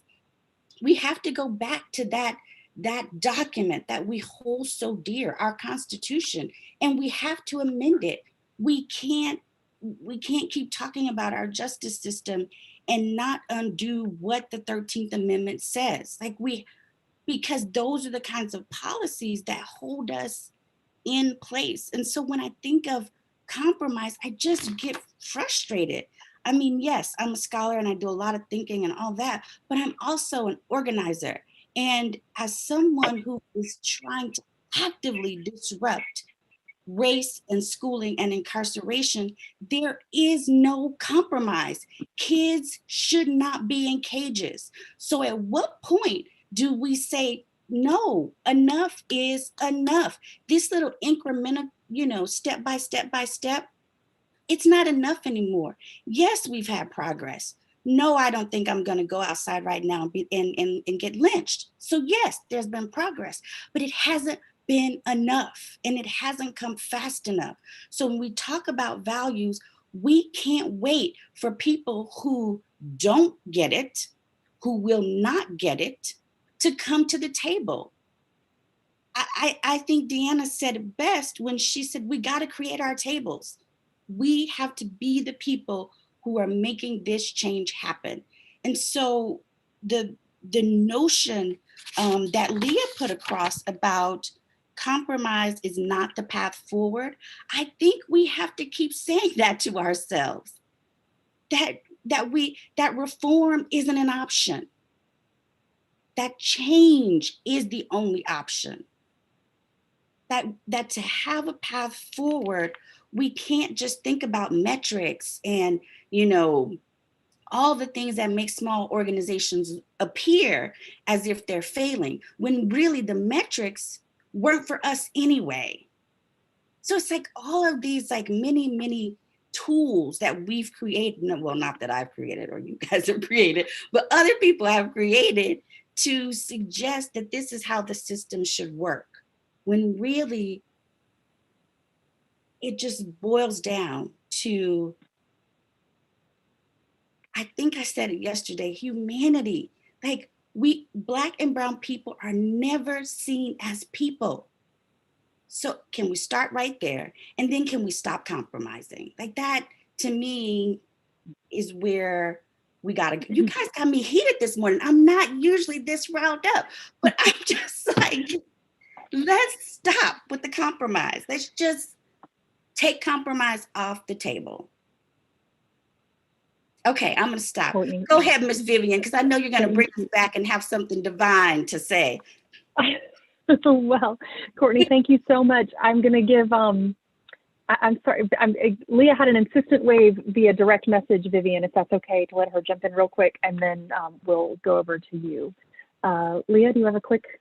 Yeah, and I'll be real quick because I would love to put Courtney, I think, and Bruce's points in conversation with one another, because it's both the reality that the way that the founders, that founding politicians envision the American two-party system is one that forces out anything but compromise, right? So saying, essentially saying compromise is good. Compromise is good. And when the system is working well, we see compromise.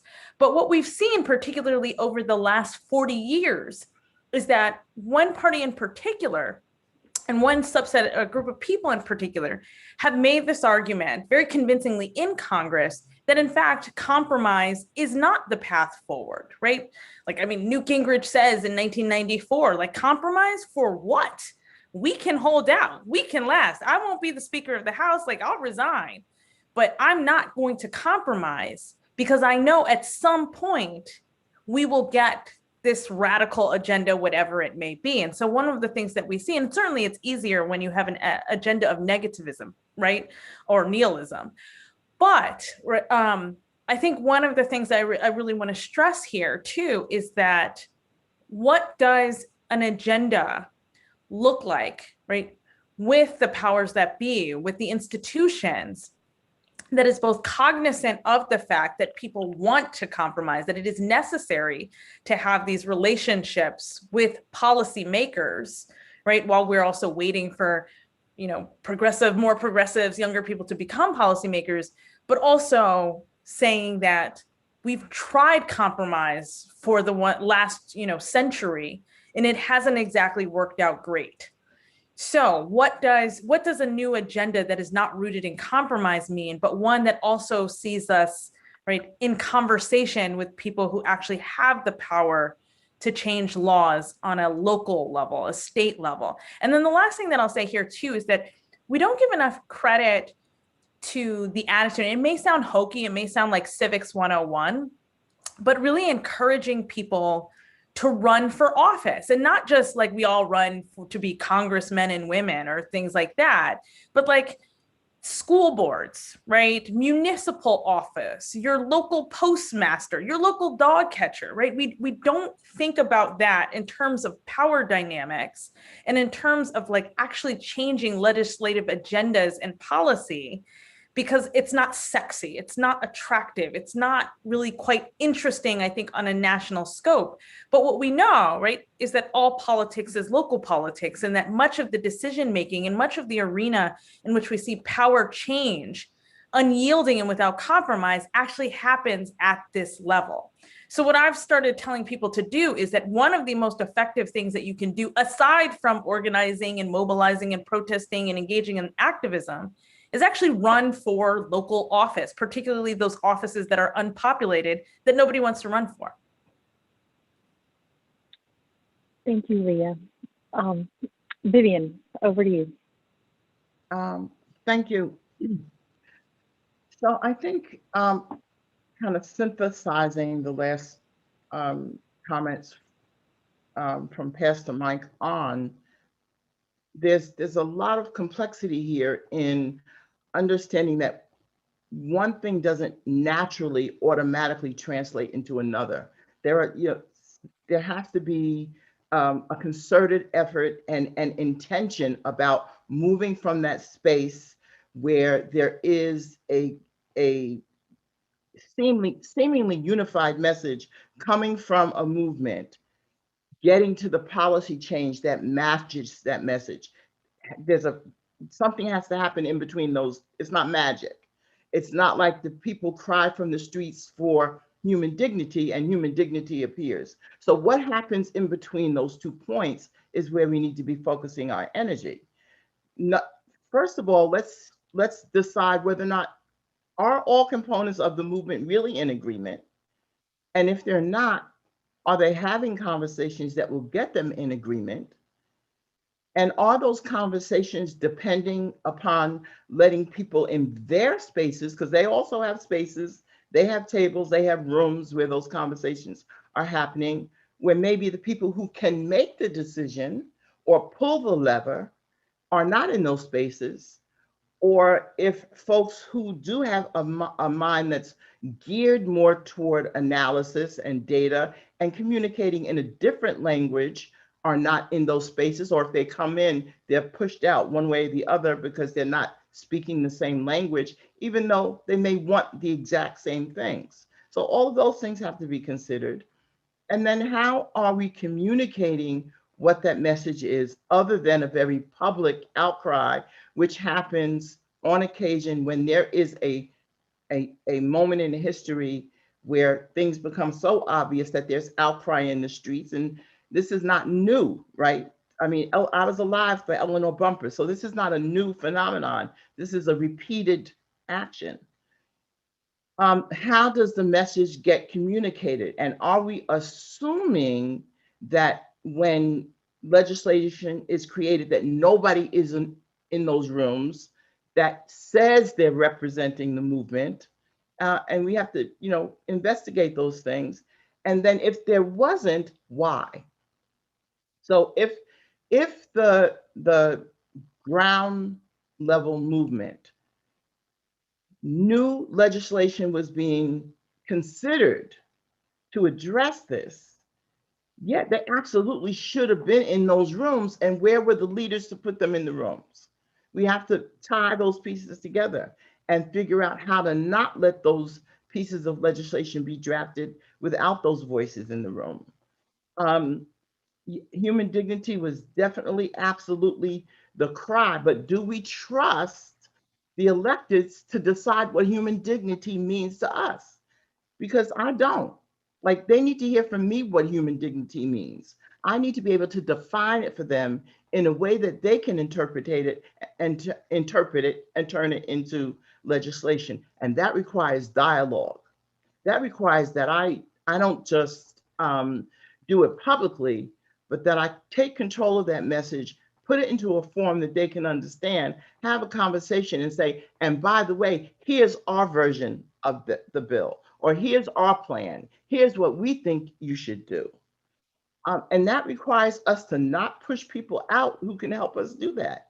And it requires us to believe that a collective approach where people who are ultimately trying to get to the same goal, but may have different approaches, can work together.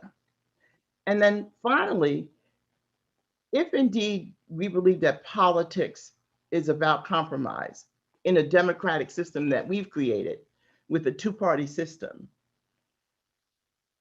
then perhaps the answer is to vote in a body of electeds that believes what we believe and will do what we want them to do.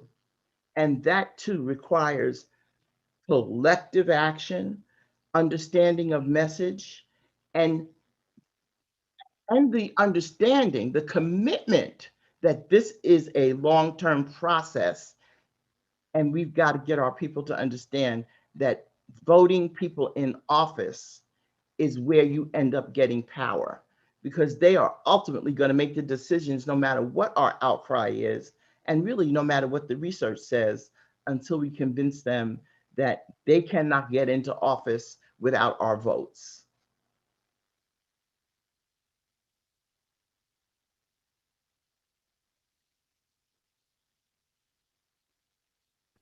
Katharine, you're muted. I'm so sorry. I'm here chattering away while I'm muted. Vivian, thank you so much for that, for all of that. So we'll turn next to Monica, and then after Monica, Chris has his hand raised, and Gabe as well. Yeah, so I want to be, I want to be quick, just given that I've talked a lot, but there are a lot of things I'm thinking about here. So one thing that's really important, I think, to me is that we're kind of having a conversation about power. And that's like a really important discussion to be having. I mean, so, first of all, words and values aren't the same thing. So like, we have a better sense of what people's actual values are based on what they do in the world. And I think this very much connects to what Vivian was just saying, which is like, there are people who might use different words, who actually share values in a really fundamental way. And no, they shouldn't be pushed out of progressive and radical spaces. But at the same time, there are a lot of people using the same words and saying they have the same values that need to be called out and confronted about that. But I guess one of the things I was thinking about with relation to power is, there are people who benefit directly from the oppression of Black and Brown people, many of whom sit in these spaces, and many of whom might even call themselves progressive.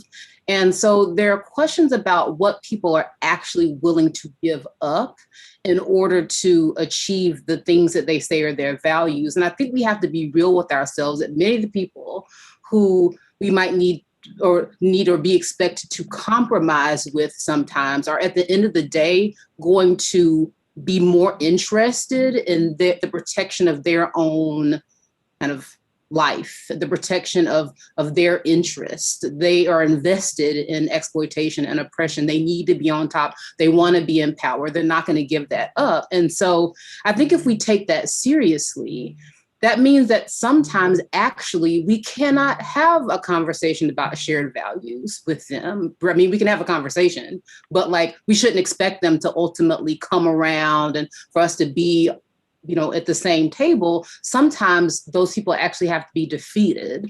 And I think that is, maybe that's part of what the electoral conversation is partly about. It's like, well, we need to change the policymakers because some people are just not going to arrive at a point where we share the same values and they'll vote the way I want them to. And so I guess, it's really important to have a conversation about values in relation to one about power. And so I'm glad that we've reached that point now. Thank you, Monica. Thank you very much. And that is coming up in some of the comments that some of you all are direct messaging me about the additional layer that has to do with fear, and maybe that's fear of losing power, but it may be other types of fear too that would be interesting to explore. So Chris, over to you, and then Gabe, and then Jeremy. Great, thank you so much. Courtney, I just want to go back to what you said. The full disclosure, I am a recovering politician, so I had the opportunity to serve 12 years at the state level, and I will just say that having left that environment and kind of moving into a role of advocacy, I have taken the position that Courtney has articulated. To the point that I probably have become hostile and very impatient with those who hold office and are, like trapped in this culture of self-preservation, insecurity, egotism, and fear, and just have been very confrontational and trying to call that out and expose that for what it is, to a point that even my own colleagues are saying, hey, you're making yourself ineffective. If you're really trying to bring about change, you're going about it the wrong way. And you have to get back to the point where you're willing to compromise and willing to, take smaller steps. In fact, one of our key partners just recently told me that, Chris, I would rather take a small win than a huge loss any day in the work that we're trying to do together. And then I will just also offer that I also had a colleague recently ask me how I escaped my own how did he phrase it? He said, Chris, how did you escape your entrapment? And I thought we were in this conversation of talking about individuals with lived experience. And I said, I don't have direct lived experience. And he said, yeah, but you were in this prison that you now are fighting against. And he said, the harm and the violence that people who hold power often inflict on others is the worst kind of violence. And he said, how did you escape out of this setting that you lived and probably promoted? And it's really kind of left me wondering, how did I escape that, and why am I so adverse to that, and what is the real effective approach to try to bring others along and try to understand what common ground we have or what shared values we have. I would just also say that to Dr. Bell, we talked about last night, the value of grace and how do we extend grace to everyone. And just in some personal conversations I've had some friends kind of confront me and say, Chris, you are really graceful and gracious when it comes to, defending and advocating and communicating with people who may have lived experience. And then you have zero grace for those who, hold the keys to create change. And in fact, you don't extend grace at all to those who aren't willing to, sort of see the truth and move forward in a positive direction. And he said, if you're going to hold grace as a value, it needs to be consistent and you need to hold it to all people. And so I am wrestling. I don't have answers or responses. I really probably only have more questions, but I do think that as we, kind of hold this tension and consider what is an effective approach to bring about change and to help people truly see and understand, move towards some level of consistency in what we say are the values that we share versus, the policies and the systems that we create that are exactly the opposite. I think that we have to go about that in a way that allows us to have that conversation, and in a way that ultimately allows us to be consistent in the values that we personally hold as we try to help create community values or shared values.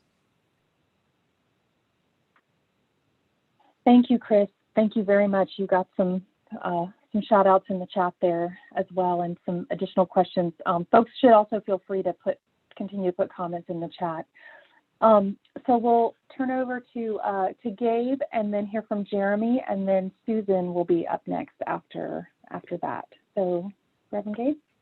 Yeah, thanks again. Very helpful. I'm thinking throughout this conversation about values on theories of change. What are theories of change? I think this is the third or fourth time on one of these conversations that we talked about kind of incremental change versus, and I've heard different language, revolutionary change, radical change, urgent change.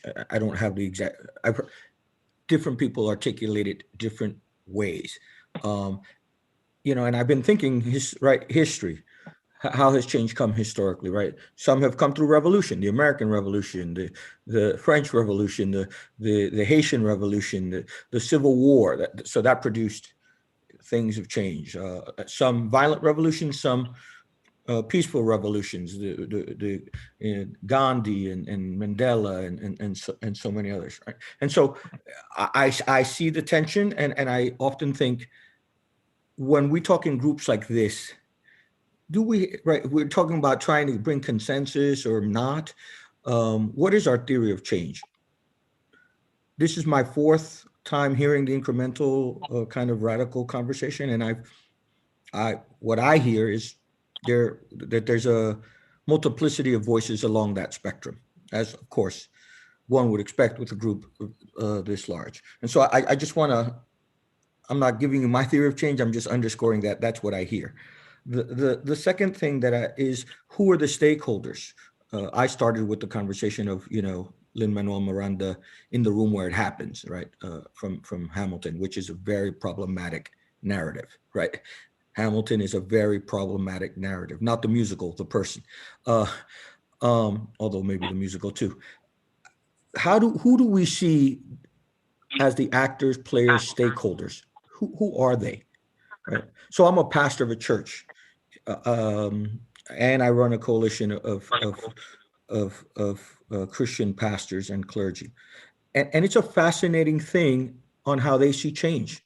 Right. It's a fascinating thing on how they're persuaded to participate in change, or conversely, how they're persuaded to resist change. Right. Because persuasion happens in multiple ways. Right? And sometimes I who am kind of very active on a whole spectrum of things, thinking I'm persuading people to join me, I've subtracted them from me. Right? They are persuadable, but I lost them. I think it's what Chris was trying to point to in some ways, and it's the tension between, what did you say, small wins and huge losses. And so there has to be an analysis of who are the stakeholders, and by stakeholders, who's being victimized, who's being impacted, as Monica and others have said, and who's making the decisions. And the third thing is about language, right? Language creates culture in many ways, and culture creates language, as Noam Chomsky would tell us.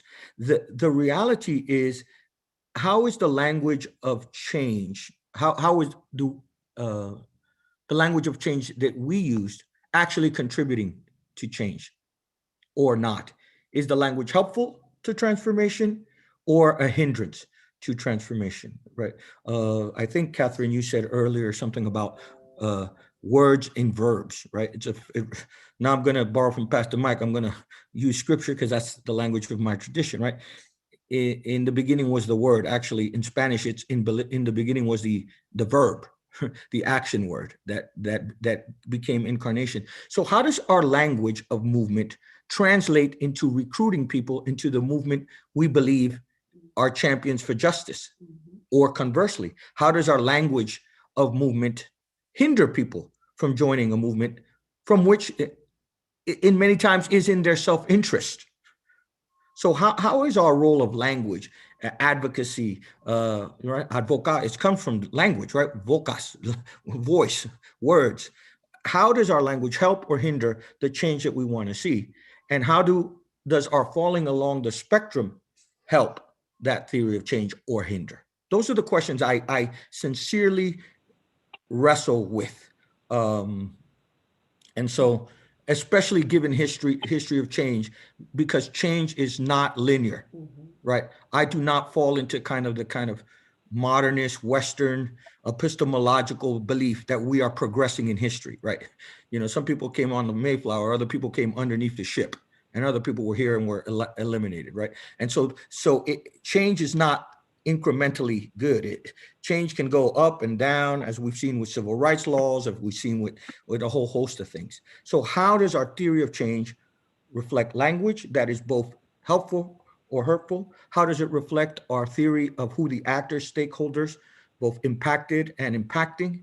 And how does our perspective on incremental versus radical, revolutionary, transformative, and our fall in attention contribute to those theories of change that we are so passionately clamoring for? Thank you. Thank you very much. So I'll hand it over to Jeremy. We have a few folks in the queue. After Jeremy, we'll have Susan and Pastor Mike and Donna. Jeremy, over to you. Yep. Thanks, Katharine. And just wonderful to be with this group today. Sorry I couldn't join last night, but nice to catch up with you today. Like so many other people have said, my head is just spinning with lots of thoughts and ideas, sometimes in conflict with each other, which hopefully will produce some new thinking. But I'm just grateful to all of you for stimulating those thoughts and this larger discussion.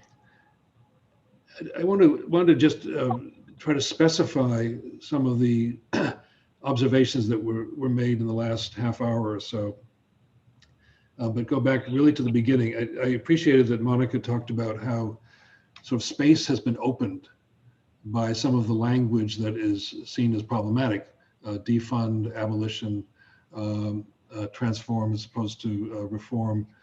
The space has been opened in the landscape for ideas. She mentioned in particular, money being spent in a different way. But I think that's, in my sense of the moment, I think that's absolutely true. That there's space been opened. The protests in the streets last summer, open space. The number of people that came out. The polling data about the support for Black Lives Matter. So space has been opened. So that's a good thing, if that's true. And I think it's true, but it's not forever. So the question is, how do we take advantage of this moment? And I identify very much with what Leah was saying and Vivian so eloquently about the importance of electoral politics. Now, somebody in the chat said, I forget who it was, it said, thank God for democracy. Well, democracy can cut two ways. Democracy is a majoritarian institution that allows people who have 50% plus one of a vote to decide what happens to others. And there are protections in our democracy. We have constitutional protections, but they're pretty weak in many respects. So democracy can cut both ways. Bruce and I published this essay a couple of days ago where we use the phrase democracy deficit. There's just a democracy deficit in the way we think about a justice system and the operations of this system that we've created.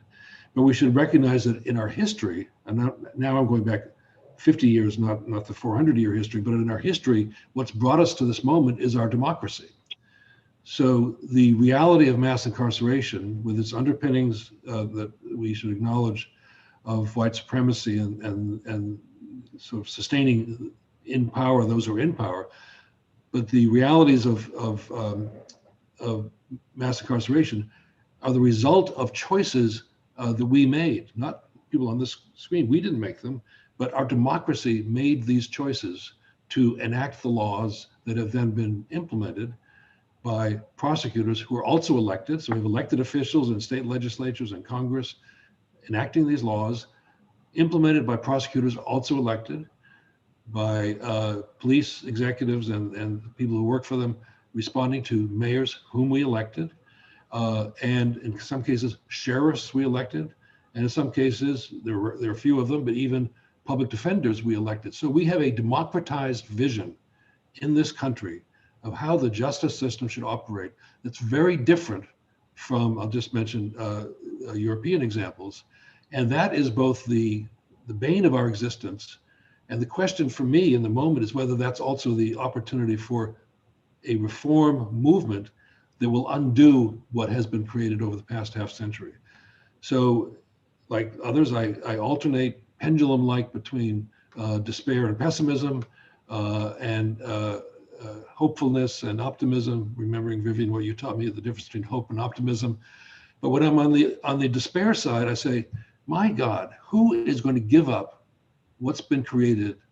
Flip the question, what's it going to take to reverse and undo what's been created? So if the space is opened up and we're encouraging people to run for office, and we have in our mind a model of change, to use Gabe's question, a theory of change, that this can be undone, what is the, let's get crass, political agenda that people are going to run on, the platform that they're going to run on, that's going to undo what has been created over the past 50 years, particularly as applies to the use of prison?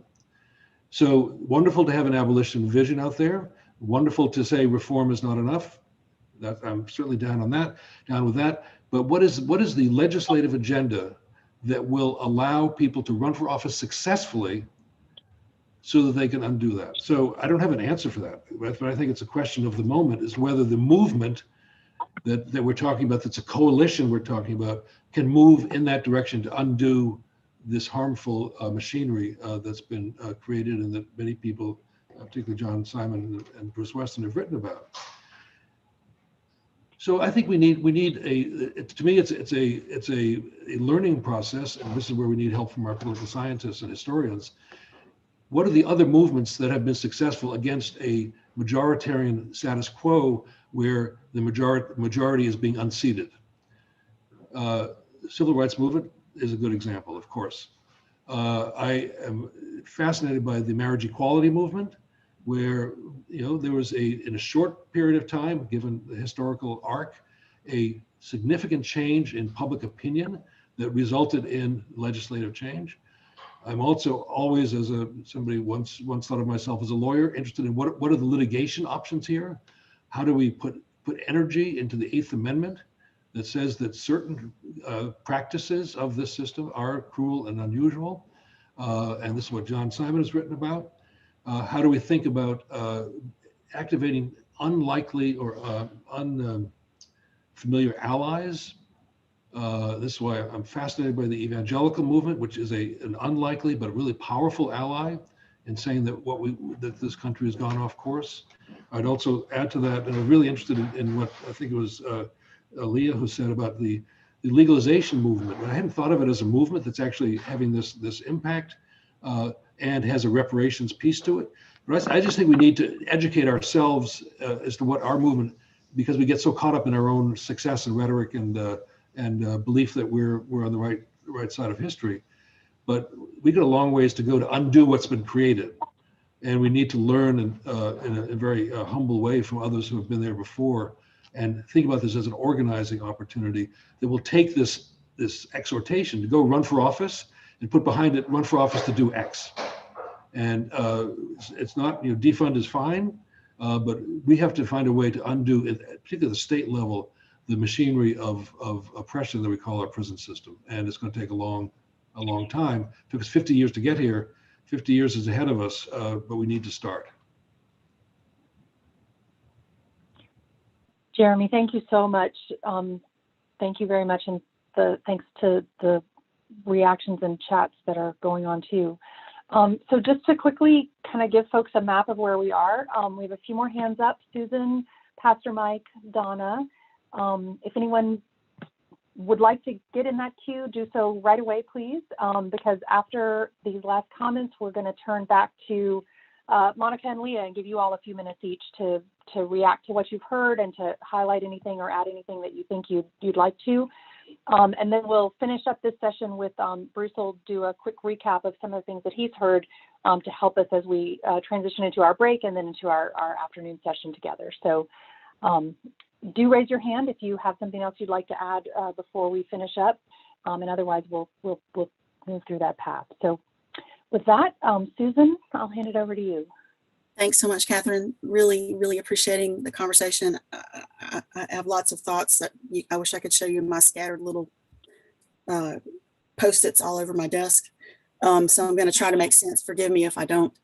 I'm going back to Leah's really beautiful comment. Thank you for quoting Ella Baker and spade work.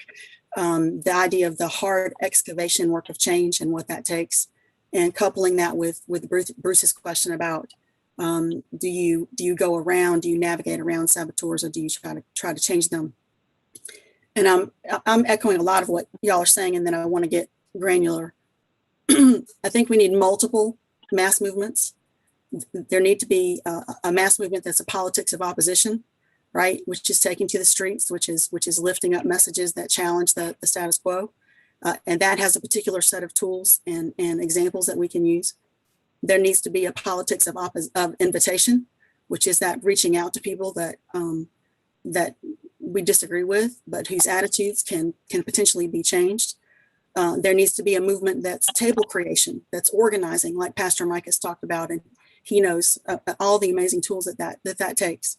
There needs to be the politics of power wielding and collective action that Reverend Nixon talks about so beautifully.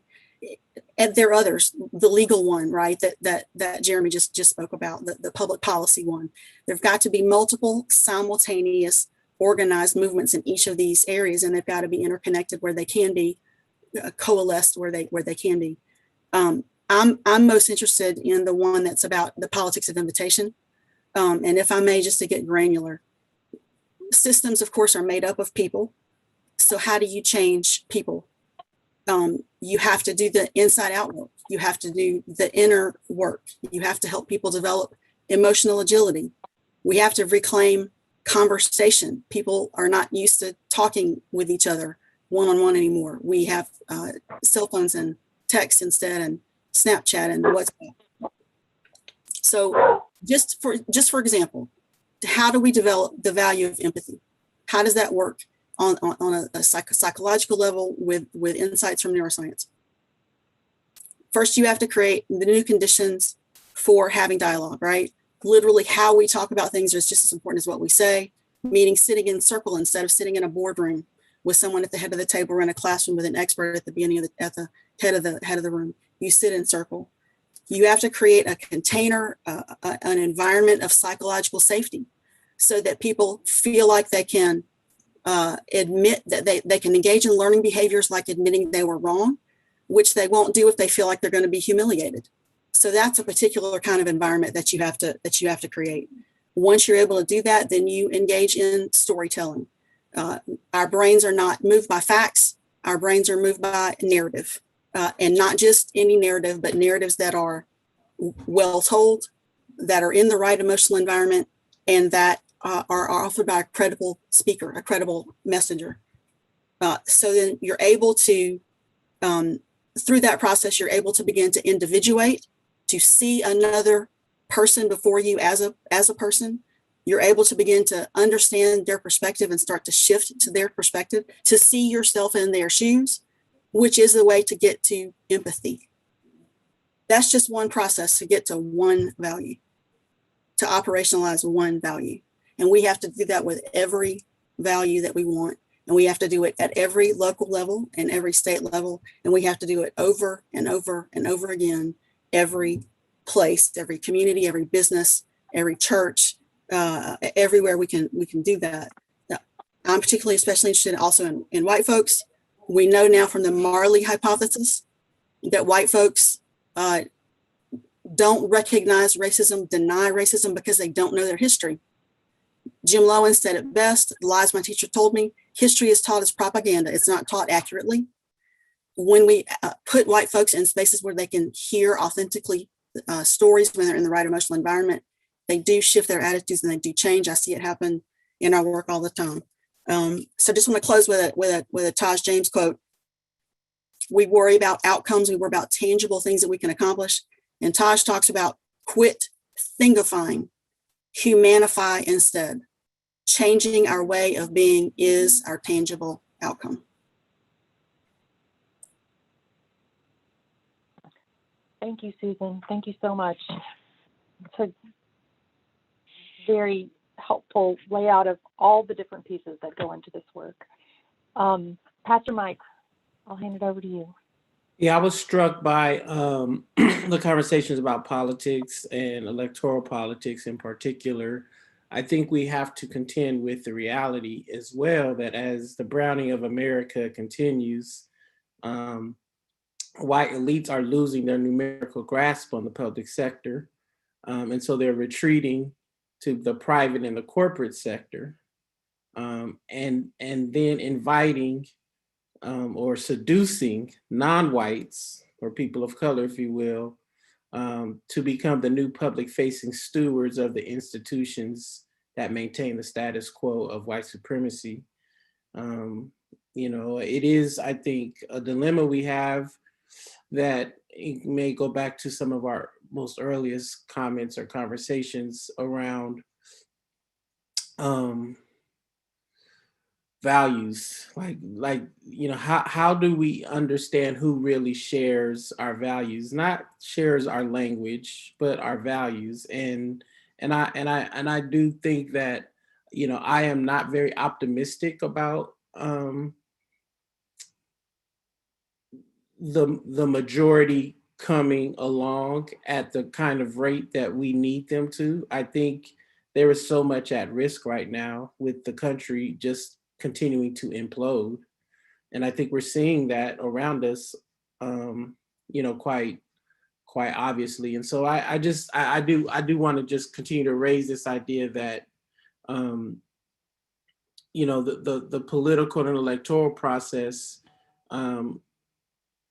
has always been about exclusion, and is continuing to remake itself to be more exclusive. And our political champions, quote unquote, on the Democratic side, have not yet demonstrated their willingness to eschew compromising strategies in order to save the democracy, if you will. And just, the concrete example to me of that is just with the voting bills, right? Like, all these bills being, put up at the state level can only be neutralized by the federal, legislatures eschewing the filibuster. But it appears to me that, the commitment to the politics of compromise still has, our federal lawmakers not willing to do what it takes in order to neutralize some of these states' rights arguments that are just another expression of, should we integrate public schools or not, right? Now, eventually that did happen, but it happened at great cost to Black people and those few whites who joined, right? So the question is, are we resigning, the oppressed among us to have to spill our blood continuously because the white majority can't recognize the imminent danger? And I think that for me is the rock in my shoe as we do organizing work, because, I'll speak for Black folks should not have to risk our life for our whole lives in order to experience a good life. And it appears to me that there are way too many among us who are being invited into the status quo to help steward it and keep it going, and just leaving the revolutionary work to those who can't afford to integrate into whiteness as a social status. So I'll stop. Thank you, Pastor Mike. Thank you very much. So we're going to hear from Donna, and then Leah and Monica. I'll come back to each of you and give you each a few minutes to make any closing comments or any other thoughts you'd like, and then we'll go over to Bruce. So Donna, over to you. Thanks, Katharine. So yeah, I just wanted to share that, I think everything that everybody has said is super relevant. I think our theory of change should be holistic. It should be organismic, right? So like we are an organism, all of us, each of the ways in which we contribute to this change, whether you're a public official, whether you're somebody who votes, whether you're a journalist, you know, an activist, an organizer, an academic, an influencer, all of these people have a part to play in the change that is possible. And I think that each of us needs to just figure out where we fit, and that can be dynamic too, right? Depending on where we're at in our lives. And I think that's fine, that's okay. But we should all be doing something towards making the change that we want to see. So also the other thing that I think is maybe more of something we can operationalize in terms of what this organism looks like is there's this paper, again, I don't know if I have it here, let me see. It's another Nature paper. This is from 1998. And this paper is about small world networks, which I don't know if I've shared this paper with you all in here before, but it's a really compelling paper about self-organizing networks that you see as a motif in nature as well as in human networks, so in social networks. So they talk about, it's something akin to like the 6 degrees of separation from Kevin Bacon. It wasn't exactly that, but it's something like that. So that being one of these kinds of networks, or the nervous system of the C. elegans, which is a kind of worm, or the Western power grid, all of these are different kinds of networks. And what they find is that the most efficient networks, right? So if we want to talk about urgency, right? And the urgency of this change, the most efficient networks are networks that are small world networks. So they actually are not like one node connected to the next, that's like supremely inefficient, right? One node connected to every other node and every other node connected to every other node. That's also not as efficient as you can be. The most efficient kind of network actually has hyper-connected nodes that are connected to many, many people, right? Institutions, organizations, people, but they're also connected to one another, these hyper-connected nodes. So this kind of thing, that what happens here with people who are presumably connected in our own domains, where we are then connected to one another, actually that creates a very, very efficient network. And so I think that should be part of our model of change, or our theory of change, is how do we create, sustain, cultivate, leverage small world networks. Yeah, and then I think some of the other folks here talked about the importance of like the who and the how, as well as the what, right? And I think that is also a really critical point. And we see this having happened in the pandemic, right? So like some of the trouble that we've had, I think, in all of the health disparities that we saw during the pandemic, that could have been in large part resolved if we're thinking about the who and the how as much as the what, right? That message of like, all of the public health things that you need to be doing to keep yourselves and your community safe. Who is delivering that message and how is it being delivered? Not just what is the message, right? That is super important. And I think that because of, all of the valid reasons for distrust between people, we saw a lot of people suffer ultimately, right? And like, so that unfortunately, I think is a message that we've kind of learned a little bit too late. This is now like 600,000 people, right, that we've lost in this country as a result of this pandemic. And it's been disproportionately been people who are Black and brown, particularly people who are Black in this country. So anyway, those are some of the things I wanted to share. I do think that at the end of the day, the electoral politics really are important, because that's what codifies the change that we're trying to make, but it has to come from both the grassroots and the grass tops. And then the last thing I'll say, the very last thing is something that I don't hear a lot of here, or really in general, is like talking about like the foundational change that occurs with like changes in equity in public education, and also civics, like, and not just like boring civics, but like a really integrative, like relevant civics, right? So like I can envision a world in which we can do K through 12 public education. Every subject that you learn, everything that you're learning in that subject is contextualized, right? So like, for instance, in math, your problems that in your word problems are problems that reflect the actual problems in your community, right? And you turn those into word problems. In science, you talk about the history of science and exploitation, science as a human enterprise, right? Intrinsically a human enterprise subject to some of the same vulnerabilities and corruptions as any human enterprise. And you talk about some of those ugly things that have happened in the history of science, right? Like, these things we could learn in a way that is much more interesting, that is much more empowering, and that will actually be the roots of like change that we, that will be sustainable, of sustainable change. Because we're working on a lot of things now, like like way downstream. And we could also at least be in parallel working on that kind of really transformative change in education that will, that will just, I think, be incredible. So anyway, yeah, thank you. Thank you, Donna. Thank you so much. And just huge thanks to everybody. We're nearing the end of our time. I'll turn it back over to Leah and Monica, ask you to each take just a couple minutes to respond and give any wrap-up thoughts you'd like to give.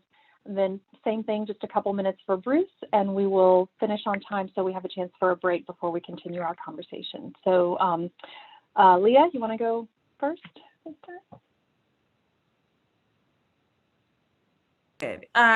Sure. There's so much. This has been really a rich and engaging discussion, and perhaps I speak for Monica as well. Monica will speak for herself, but I have to say that even though we started off as panelists, it felt more like a conversation and a roundtable, a full-bodied roundtable with everyone bringing really important analysis and commentary to the conversation. And actually, I think this is the way to go. This is the way to actually, as we're thinking about theories of change and as we're thinking about models for moving change forward, this kind of roundtable conversation is the way to go, where practitioners and scholars are coming to the table. So I want to go back to a couple of different points, but I want to root them all in something I think Deanna said maybe about a half an hour ago or so, a little bit before that, which is that we're in a moment where we've seen these people in the streets before, right? We've seen this again and again, and they couldn't be clear about what their message is. So even as we debate things about who are the stakeholders, who are, what are the values that people are saying, what are the things that we know what the underlying value is, which is human dignity, treat us as humans. And so I want to think about that, particularly around this idea of compromise within change. And I actually want to think about this idea of compromise as a value, and as a value that has been propagated and put forth within these various institutions and structures and systems. Now, over the course, I think, of the coming years, we will see incremental change when it comes to restorative justice. We just will. We're already there in terms of seeing change. But the question is, will we see more than incremental change, and how long will that change take? And I think that at the moment that we are in right now, I can't confidently say that we will see more than incremental change, because in fact, part of what compromise ensues or ensures is a watering down of a particular agenda. Right. And so it's expressed because that is what compromise is about. That is what compromise, particularly within the electoral system, was designed to do from intention. So it's not about introducing a radically restorative justice agenda, but instead finding ways to water that down, to dilute it, right, across a broad political spectrum. And then, of course, right, to think about how do we quell insurrection and rebellion as a way of getting the people to accept this watered down compromise version. And we see this historically, right, in not just, say, the 1957 Civil Rights Act that everyone hates. I mean, everyone hates this. It's just a watered down version of what eventually will be the 1964 Civil Rights Act. But we also see this in the failure of the federal government to pass most of the resolutions and solutions proposed by the Kerner Commission. We see it in kind of the bill that put forward the 1968 Civil Rights Bill. We see it with the neutering of the Voting Rights Act in 2013, right? So all of these moments that are designed to be about compromise ultimately end up undermining this radical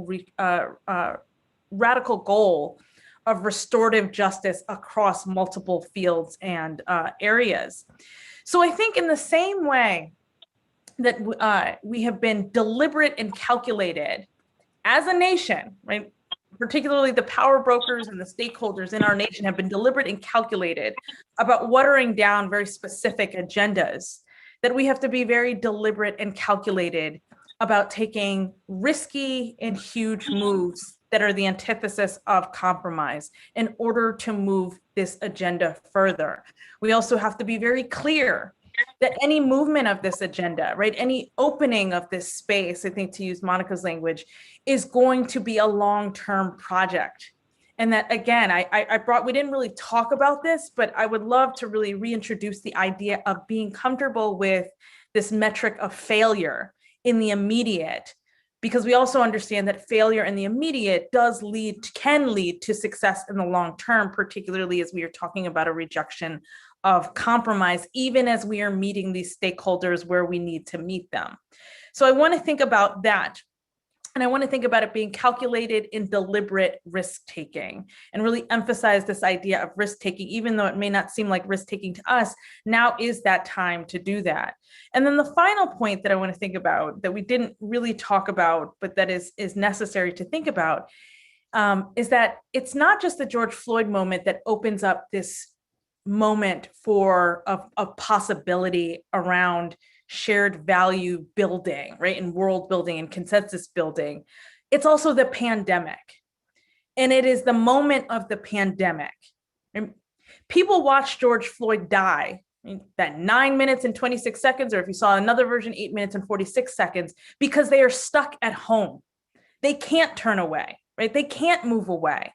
And so there's a moment where because of technological changes and because of a global pandemic, they're forced to focus their attention on injustice, and they can finally hear and see what human dignity, right, with the antithesis of human dignity, but what human dignity would entail. So I want us to think about what that means in this moment. Like, what is the impetus and the opportunity that the pandemic provides us, particularly since we are also on the cusp of the pandemic, of moving beyond the pandemic, right? And so that, again, this is a window of opportunity for us to do the work of shared value construction and construction building, and to take big, deliberate, calculated risks in terms of moving an agenda forward that is not rooted in compromise, but that is actually rooted in some kind of measurable change for long-term goals. Thank you, Leah. Thank you so much. Monica, I'll turn over to you for just a couple minutes, and we'll go just a couple of minutes over here, folks, if that's okay, but then we will wrap up quickly and have our full break time. So yeah, so that's wonderful. And I'm mostly just going to defer to Leah. That was great. But there is one thing I do want to say, which is I really appreciated what Susan was saying about the different styles of politics that are really essential to our theories of change. I think that's really important. I also do think we need to be careful in spaces like this when we talk about those different styles of politics, to be aware that over our history, certain types of politics have been blessed and certain types of politics have been maligned and rejected. And I think in particular, politics of confrontation, the politics of truth-telling has been placed on the backs of marginalized people, as Pastor Mike was inviting us to think about. That is stressful, that is hard, but it's also so necessary. And so I think in spaces like this, we have a lot of different types of people, and we're all the types who want to talk to people who are different from us in some way, because we're all different from each other. But we have to be willing to take up some of that labor from the people who are constantly doing it. And so I think that is also a critical value, is recognizing the power differentials in the styles of politics and the deep necessity of all of them for building the type of world we want. Thank you. Thank you, Monica. Thank you both so much. Bruce, I'll let you take us out here, and then we'll quickly share the logistics for the break and reconnecting. Bruce, go ahead.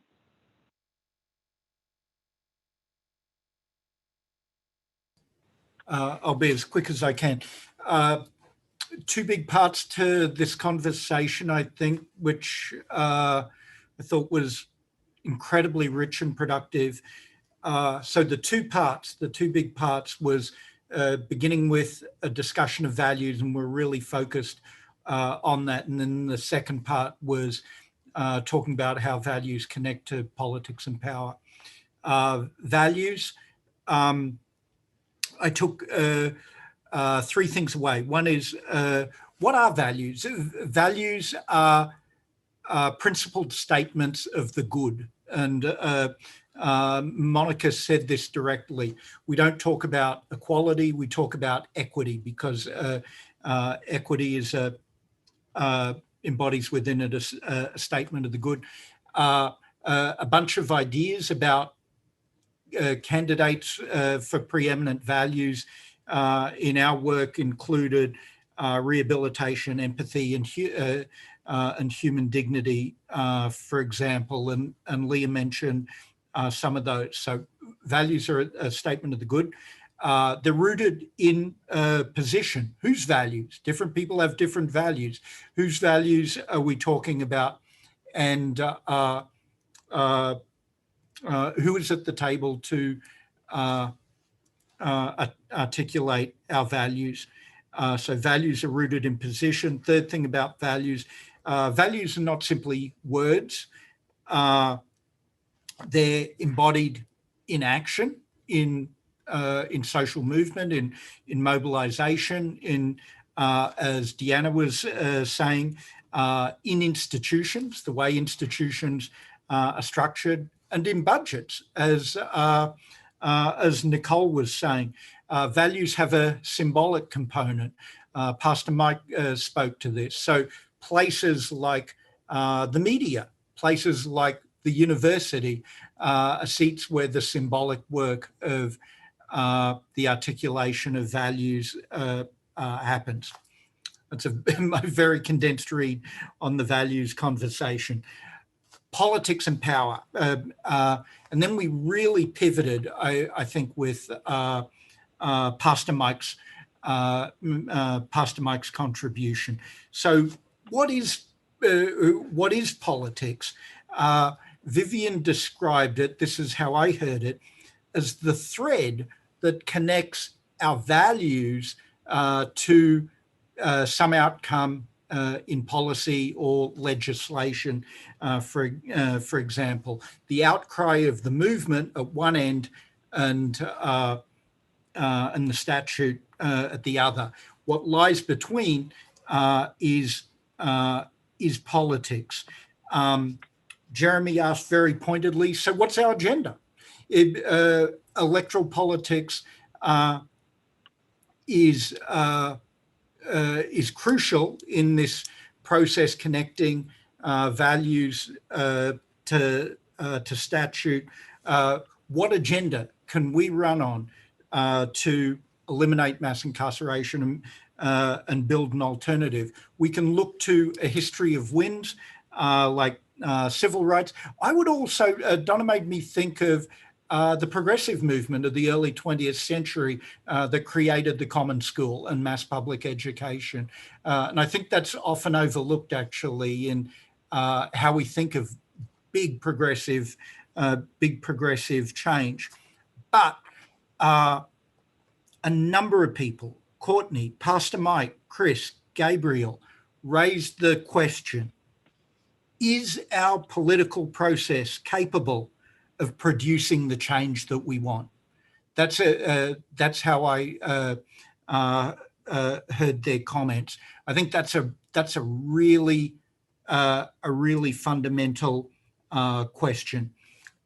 We talked about the how of politics, which I thought was really valuable. Susan and Donna both spoke about the how. How do we do the how of politics?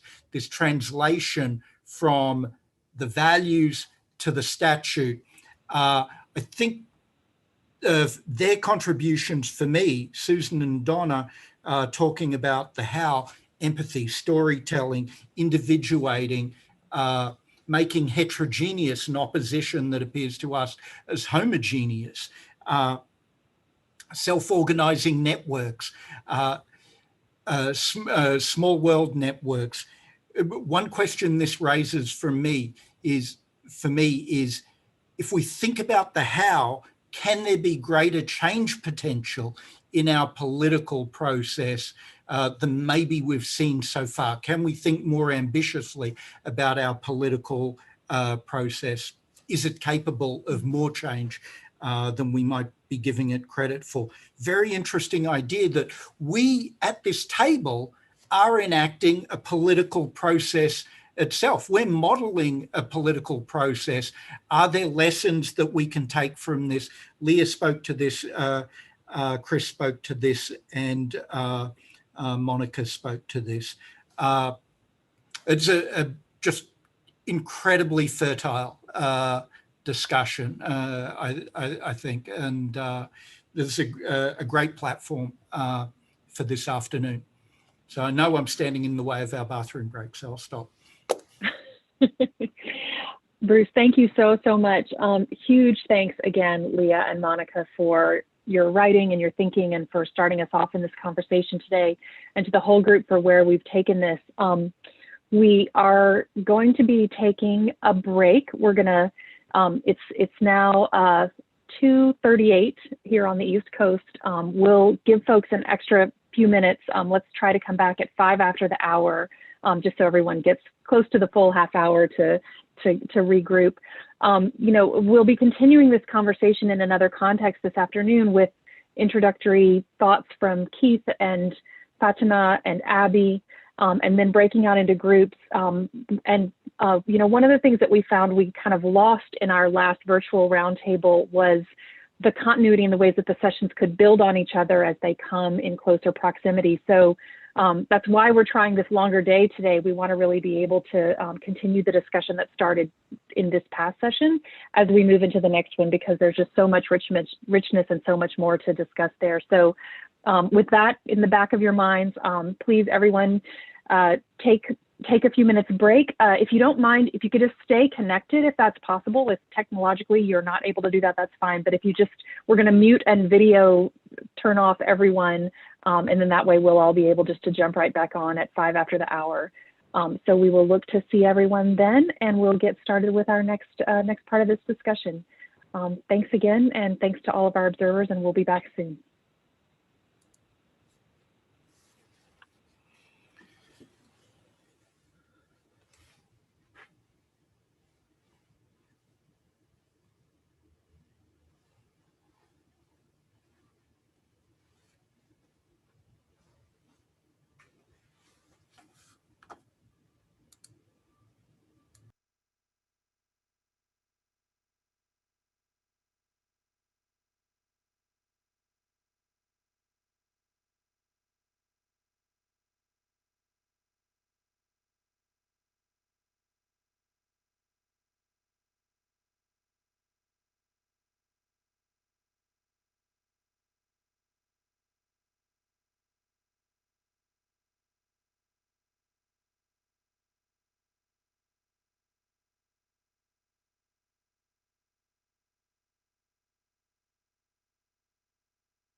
Welcome back, everyone. We'll give everybody just a minute to come back on screen here.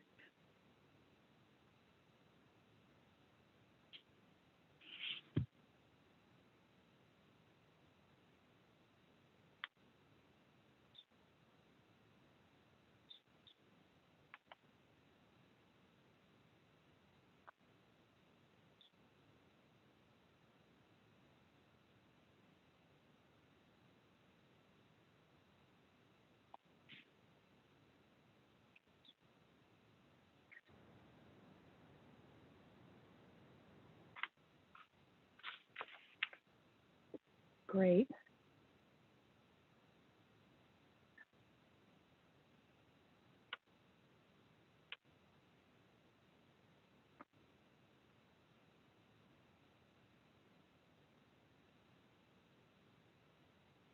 Wonderful. We are seeing everyone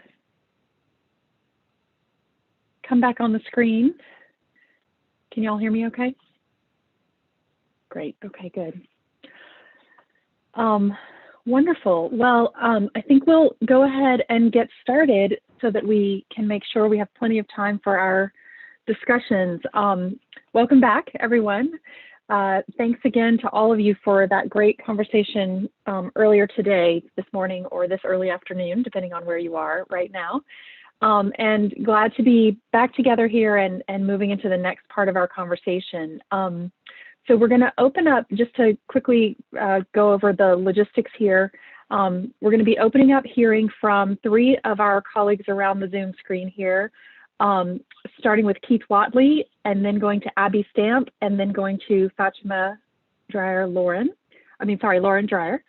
And we will each of them can take 7, 8, 9 minutes to talk about the paper that you prepared for this, and just also your thoughts based on the earlier conversation and the way that connects as we move into this discussion about the values of justice.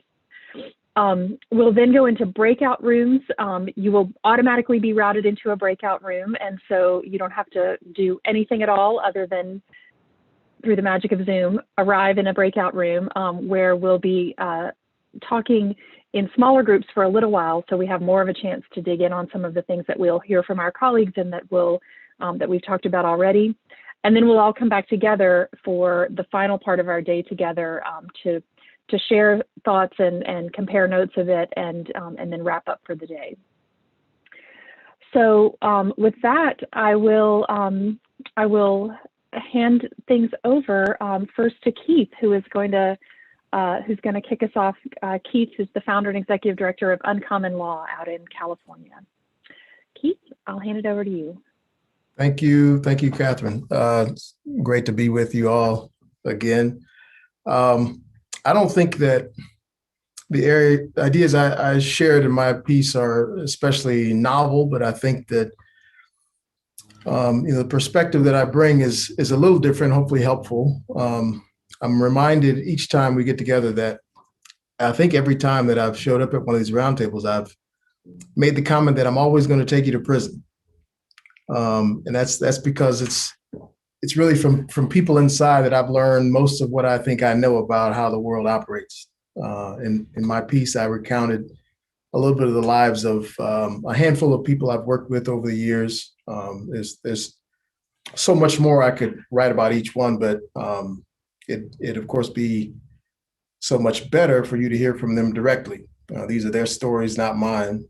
And while I do have permission to share them, I certainly don't own them. I also I like the fact that I didn't come across these stories as individual stories starting from like a research or theoretical standpoint. I started with one client, one person at a time, really, about 21 years ago in doing this work. And most of the work has been about helping an individual client connect all the dots between all the historical milestones in their lives, leading up to and including murder in most cases. And we got there through many, many hours sitting together in prison visiting rooms and prison cells. And in my writing, I talk about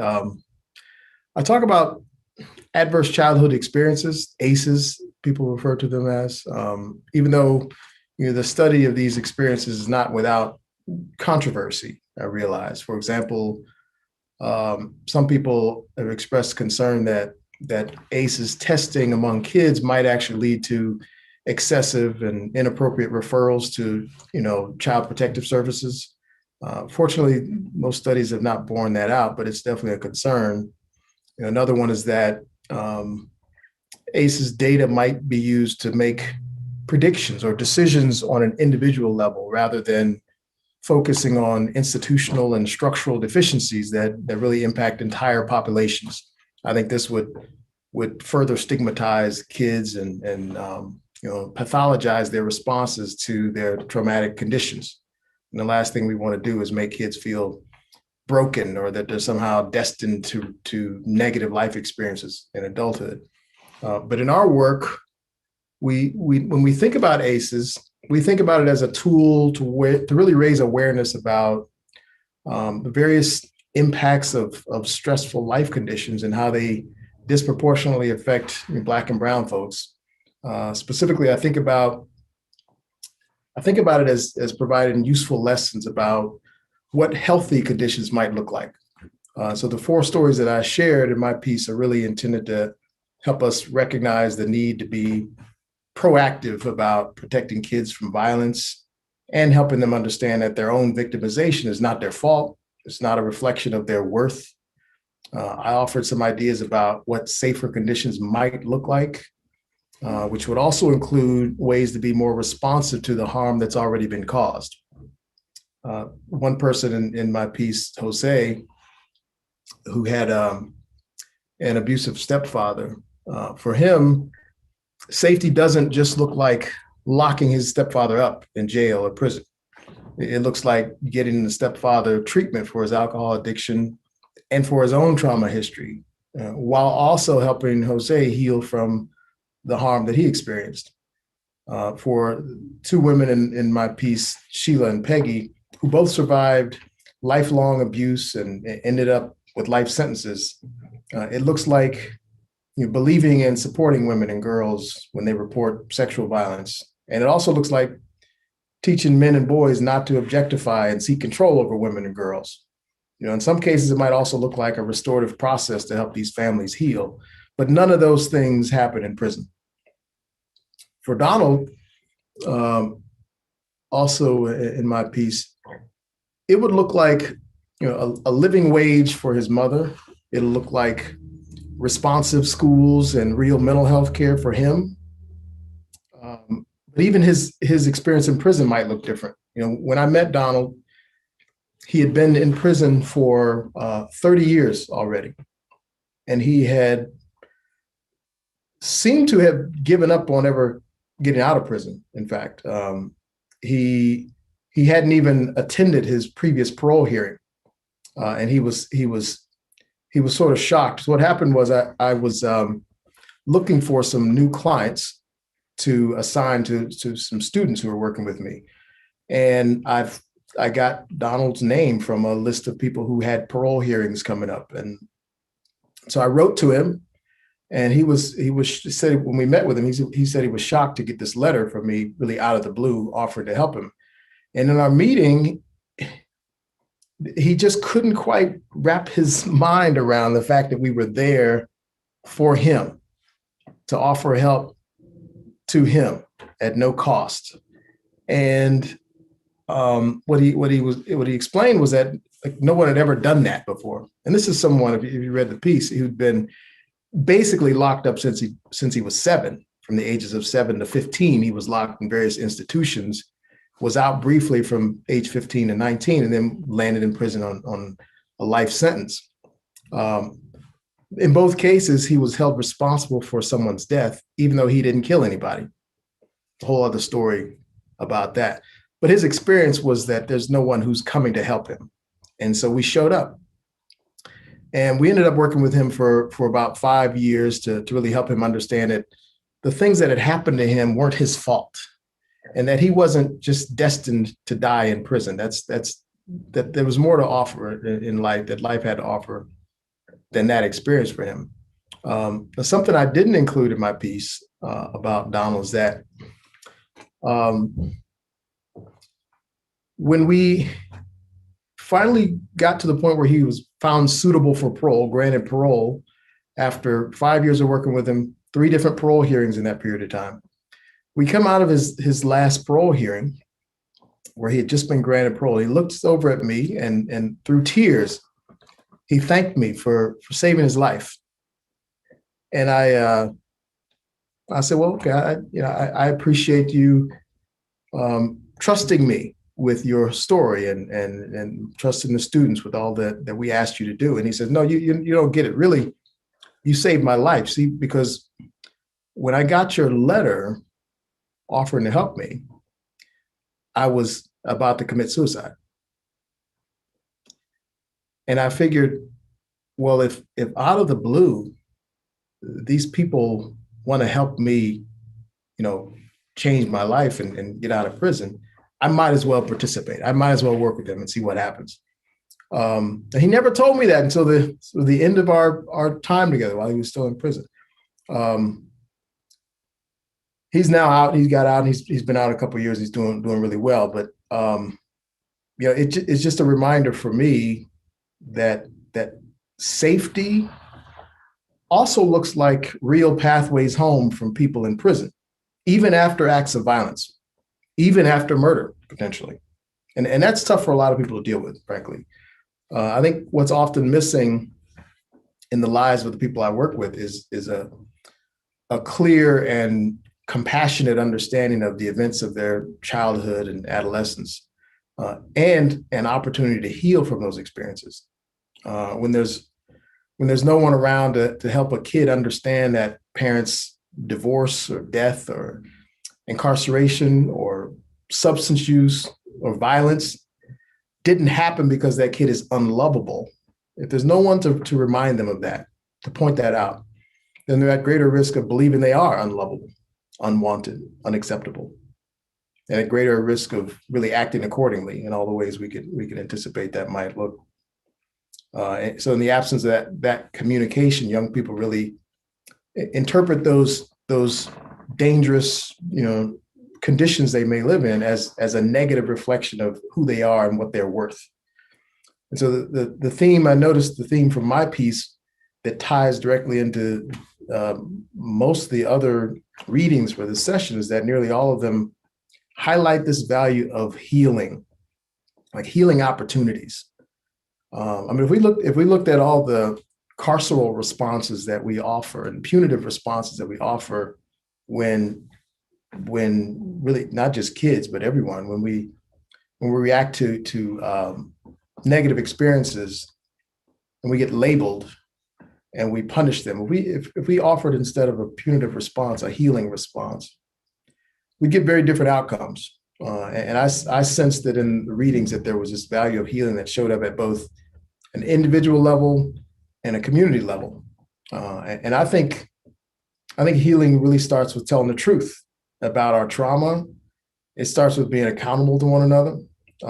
I really appreciate this group for the truth tellers and the getters of stuff done who show up here.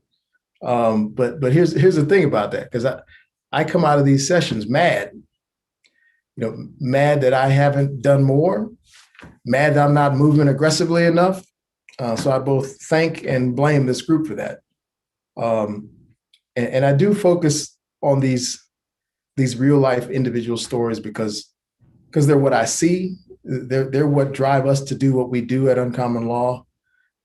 These individual stories really, they drive me much more than the theoretical concepts that we sometimes, get involved in discussing when we have these conversations. And I feel like this Square One project really takes a thorough and thoughtful approach to identifying the problems. But at the same time, sadly, I would say, most of us can't name or count all the people who've died as a result of jail, prison, and police violence since this project started.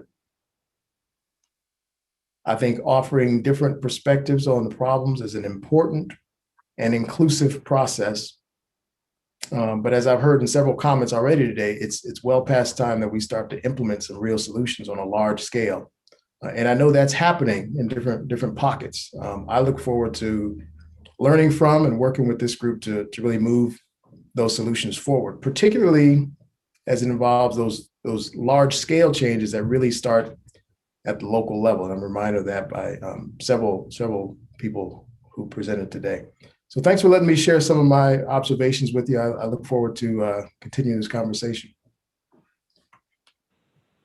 Keith, thank you so much, and thank you to your clients for letting you bring their stories to us in your writing and in your words today. And I share your sense of coming out of all of these sessions both inspired and daunted and angry at myself and others, and really appreciate the willingness of this group to engage in all of that and to think about the different ways that all of these pieces can fit together, or should, we hope. We're going to turn to, if it's okay, Abby, Fatimah has requested if she might be able to go next, just in our lineup. So that is no problem at all. Absolutely. So with that, we'll turn to Fatimah. Thank you. And thank you, Abby, for allowing me to kind of jump the line a little bit. I will kind of just start off and say how grateful I am to be with all of you. I shared last night, my heart is heavy. Just the ongoing trauma of this time. And I feel like this is a group where I don't have to pretend and operate on top of it. I can just really be real with all of you and be with you. I share sentiments with Keith that I leave these calls full in my heart, angry, excited, grateful that you exist. It is so astounding to be a part of a group that opens my heart, that kind of opens me up and says things. We're in right relationship. We get to name and be truth tellers in here and beyond. That you exist and are out there doing the work you're doing is so powerful, and I just immensely grateful for that. So I want to say a few remarks and I'm going to kind of just share in kind of what we're kind of working on now, because I think it's all related to values. I'm going to just start with what I shared last night about, and many people have said this, the power of human dignity as a value, and in particular in the context of our bodies, the humanity of our bodies, and that for the lion's share of the time in this country, Black and brown bodies have been seen as inhuman and as chattel, as disposable. And so the actual psychological shift for a body politic to actually see our humanity is a pretty significant shift in values, and it creates a context for a whole host of other things. It requires reckoning. It requires so much, and it's incredible. It's so simple, but incredibly profound. I think that's why it's echoed so much in our dialogue and our discussion. So I wanted to kind of start there and say that I share in a deep skepticism about structures and institutions reforming or reimagining. I think that that racism and violence within this country is in many ways a gravitational force. I think that leveraging the use of physics is really useful here. It is a gravitational force, and so in the same way that when I throw a ball, or flick something, right, that it kind of behaves based on these kind of core mechanisms of gravity. So too, I think that the way in which our country was founded and constructed around racism and violence makes the project of reimagining a single institution really challenging.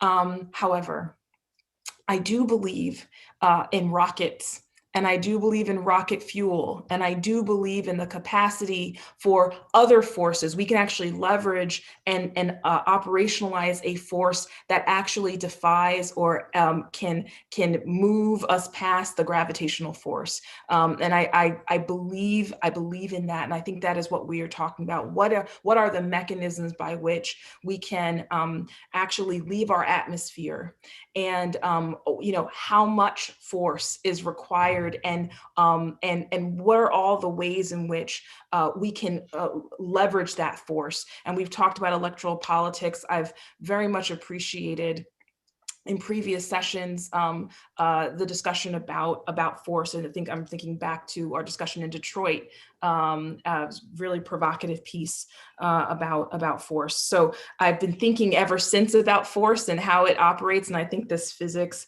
analogy has been incredibly useful. I, of course, my contribution as a trauma therapist is thinking about the role of trauma.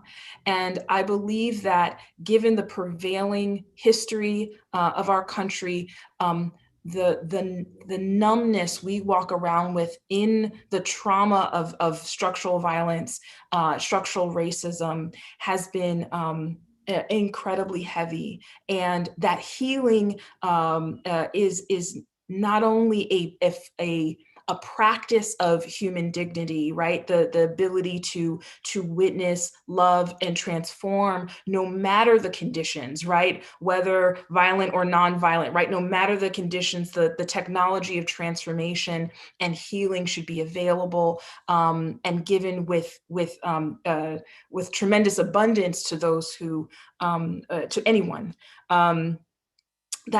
That healing is also a political act. That healing itself creates new people who then can articulate truth, tell truth, and operate this rocket that gets us out, right? I fundamentally believe that healing and political acts are connected and situated within one another, and how critical that is.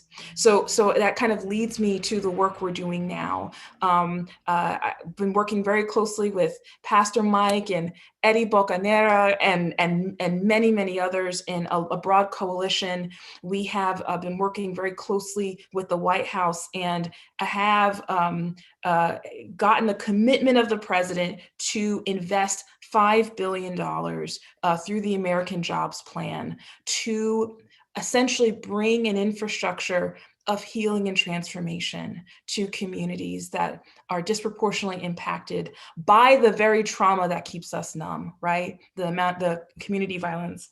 And in doing so, we have an opportunity to, I think it's a historic, unprecedented opportunity to bring to bear new stewards of transformation, new kind of witnesses and bearers of truth to our movement, who I think, has so rightly been said by so many others, have not had sufficient opportunities to talk with us and be with us in these discussions. And that we have to, instead of bringing their voices, they are just here with us. That this unlocks, our prayer is that it can unlock new several generations, right, of people who are paid to do the work, the labor of healing in places that have been forgotten. So what a task to imagine. Now, $5 billion is not the whole system, right? And in many systems, it's a drop in the bucket, right? I'm acknowledging that. And I'm saying that we are tasked with thinking about how to actually design an infrastructure that leverages those resources in ways that effectively operationalize these values and put them directly in the hands of those who want to create, heal, transform on the ground.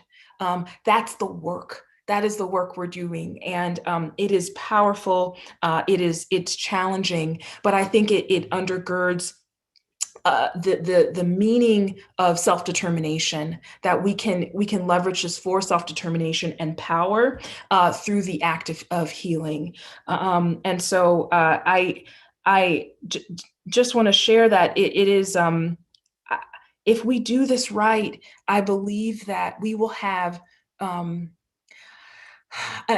just this really profound opportunity to bring new people. And I was talking to Pastor Mike, we talk all the time about this, that we have to kind of see these resources as a way of, it's like, thinking of this as an opportunity to resource those who have tremendous innovation, to make valuable the wounds, right? The very thing that has created the trauma is the lived experience, the proximity to pain itself is a value in this transformative work. And to actually create a mechanism for resources to go to those who have the closest proximity to pain. How powerful and profound is that as an activity? And I'll stop there, and but happy to talk more to any and all of you who are interested in ways of contributing to this this thinking, because it will take all of us, I think, to do this work effectively. So thank you.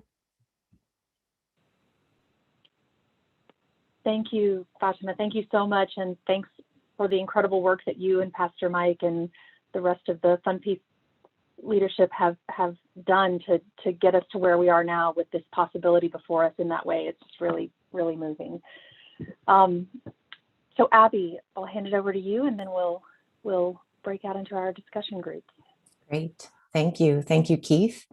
And thank you, Fatimah, for helping, reminding folks like me who haven't worked with clients for a really long time, just grounding the importance of our work in the pain that the system has really enforced onto people, and how, well, I'll talk about it a little bit more, but it's really important, I think, for the folks who pull the levers of power to understand and be able to learn how to acknowledge publicly.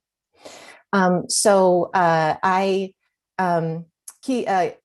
talked about being, I think he said, an elected official in recovery or something. I'm a clinician in recovery.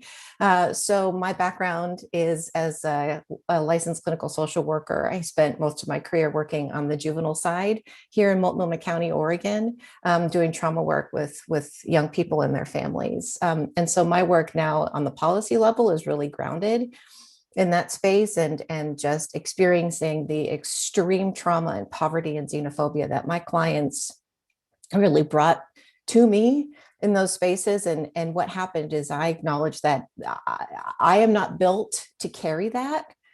And I got out of direct service because it was just too much. So for folks who continue to work with folks who are in pain, I just thank you. And I honor that a great deal, because I couldn't. And so instead, what I'll do is I'll talk about the policy work that we're doing in Multnomah County. And I had some thoughts about what I would say, but based on our first session this morning, I want to pivot a little bit. So in that first conversation that we had today, I heard a lot of curiosity about really how to become more tangible and practical and on the ground. So I thought I should briefly share the practical side of what I wrote about in the blog piece, and how I've decided to tackle our local system from my social work values that does include self-determination and really honoring process and individuals as well.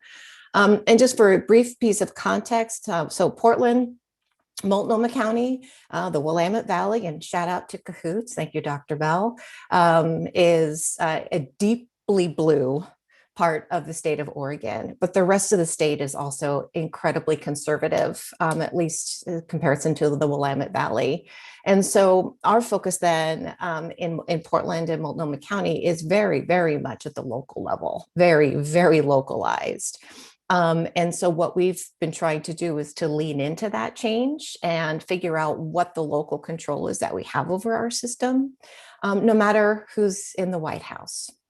So my job as executive director of this collaborative council of all of the actors in the criminal legal system is really as a facilitator. I'm not a policymaker myself, but I have the privilege of using my position to mediate and agitate to create a path forward that I believe is the right path to move forward. I would not be facilitating meetings and projects if I didn't believe in them. So in terms of a values discussion among the executives and elected officials in the work that I facilitate, it has been really important to talk about values for us as a tool to create buy-in across the board. As I believe, as a facilitator, my job is to keep people at the table and to keep them engaged. The worst thing for me is if I piss someone off and they pick up their toys and they leave the table, because then they're gone and they can't participate and be willing to take some risks and engage in change and process. And that's particularly true if those folks have the authority and the power to pull the levers that can change policy, that can change laws in Oregon, and can change and fund budgets at the city, state, and county level. So I've been working really hard to find those values that create common terrain. Dr. Bell, I'm going to take that from you as well. Make sure to say thank you for that. And do language for me. I think that has been the way that I've been able to agitate and create some meaningful change. So in the blog piece I wrote about healing, and I want to talk about why I think that works for me and works for us at the local level. So I think talking about healing basically just kind of jives with everybody. And we can acknowledge that we have a system of oppression that has caused harm, particularly for BIPOC communities. Acknowledging harm and then moving into healing by shrinking that system is that even the most fervent supporter of law enforcement can kind of start to understand that and get with it. And that people in our community are suffering with behavioral health conditions. People are sick. So let's help heal and don't prosecute folks. And incarceration does harm. So let's stop incarcerating people.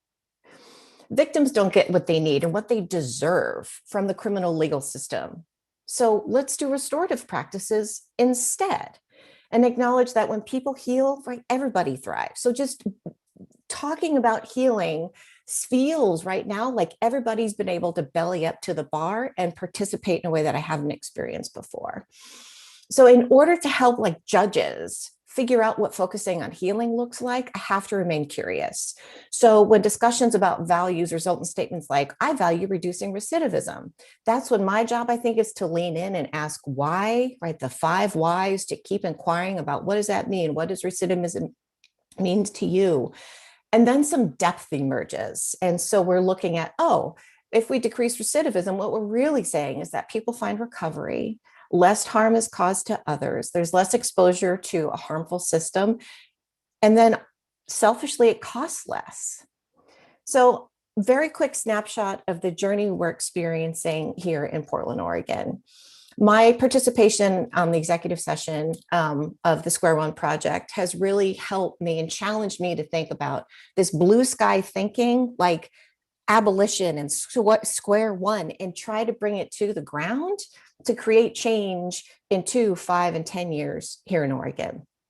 And we had a conference over a year ago. Dr. Western came and Anamika came as well. And what we did there is I brought together all of the policymakers, the budget makers, and the lawmakers, and the Behavioral Health Authority, and all of the folks who are the influencers and the policymakers.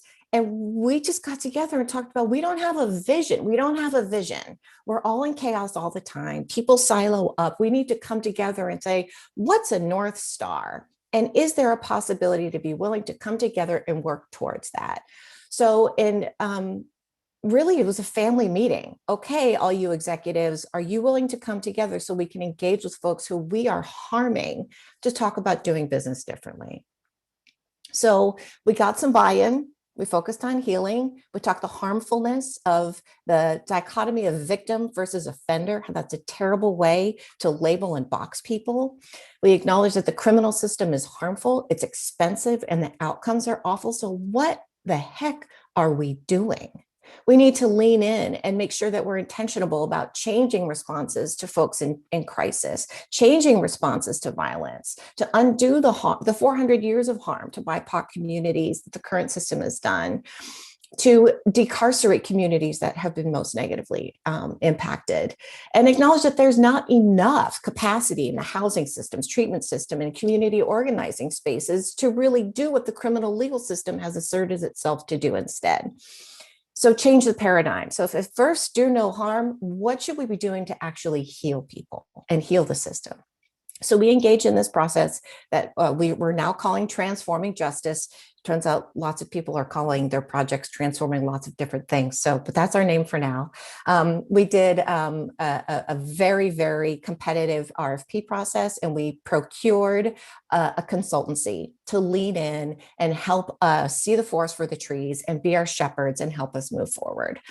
We are creating a vision across all disciplines that shrinks the criminal legal system and prioritizes diversion, deflection, decarceration for BIPOC communities, grows the health, housing, and treatment systems, and prioritizes restorative justice, healing, and harm reduction.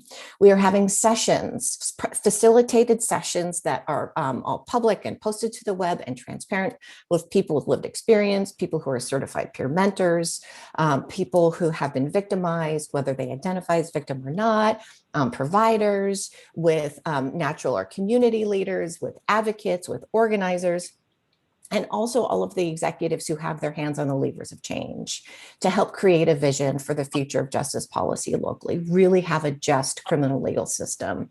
And what we hope is this process will also have an implementation plan, because as an executive director of an agency, I walk in and there's 3 strategic plans over the past 20 years, beautifully written, nicely bound, but sitting on the shelf, and that's not okay. So what I want to be able to do is create a plan that actually creates change that outlasts elections and outlasts turnovers. So in 2, 5, and 10 years, we'll actually be able to have some tangible changes. And I have 2 very quick examples just to make this, I'm going to use the word tangible one last time. One is the deputy chief of police is on this committee with us to try to figure out what the hell should we be doing and what should this look like moving forward.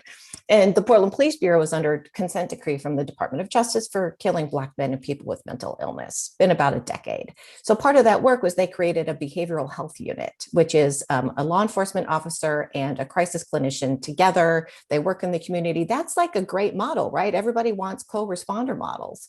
But I pushed a little bit and said, wouldn't it be great if you didn't even have to do that? If we had really good grassroots, community-based solutions to folks in crisis and a mental health system and a substance use disorder systems that wasn't totally broken and oppressive in itself. Why do we keep asking police to do more better instead of asking them and demanding they do less, particularly around folks who are really having struggles with behavioral health? He was like, yeah, I think that actually makes some sense. The last piece I want to share is we need to engage in some budget alchemy.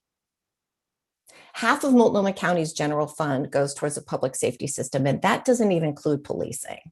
A quarter of that goes to our local county jail. A quarter of the county's money goes to jail because that's how expensive the systems are, right?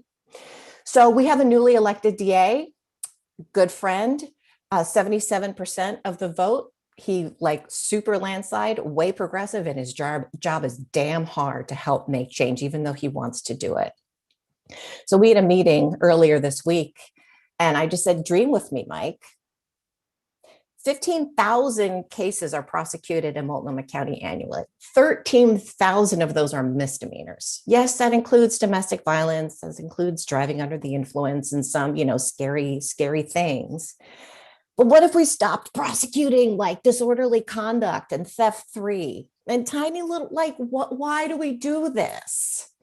What if we stopped? How much money could the system save?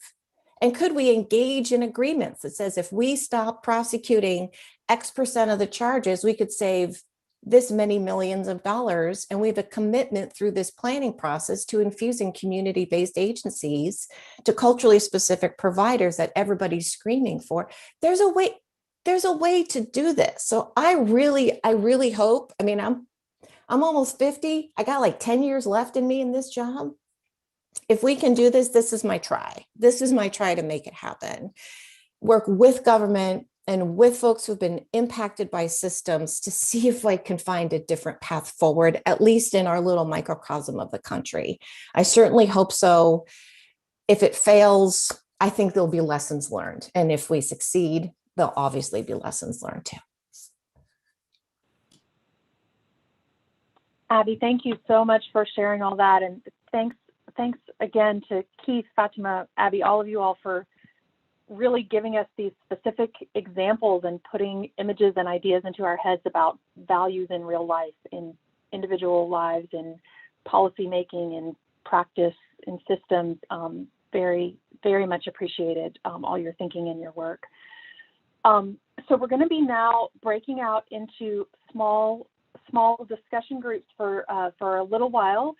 And you, if I understand correctly, we don't have to do a thing.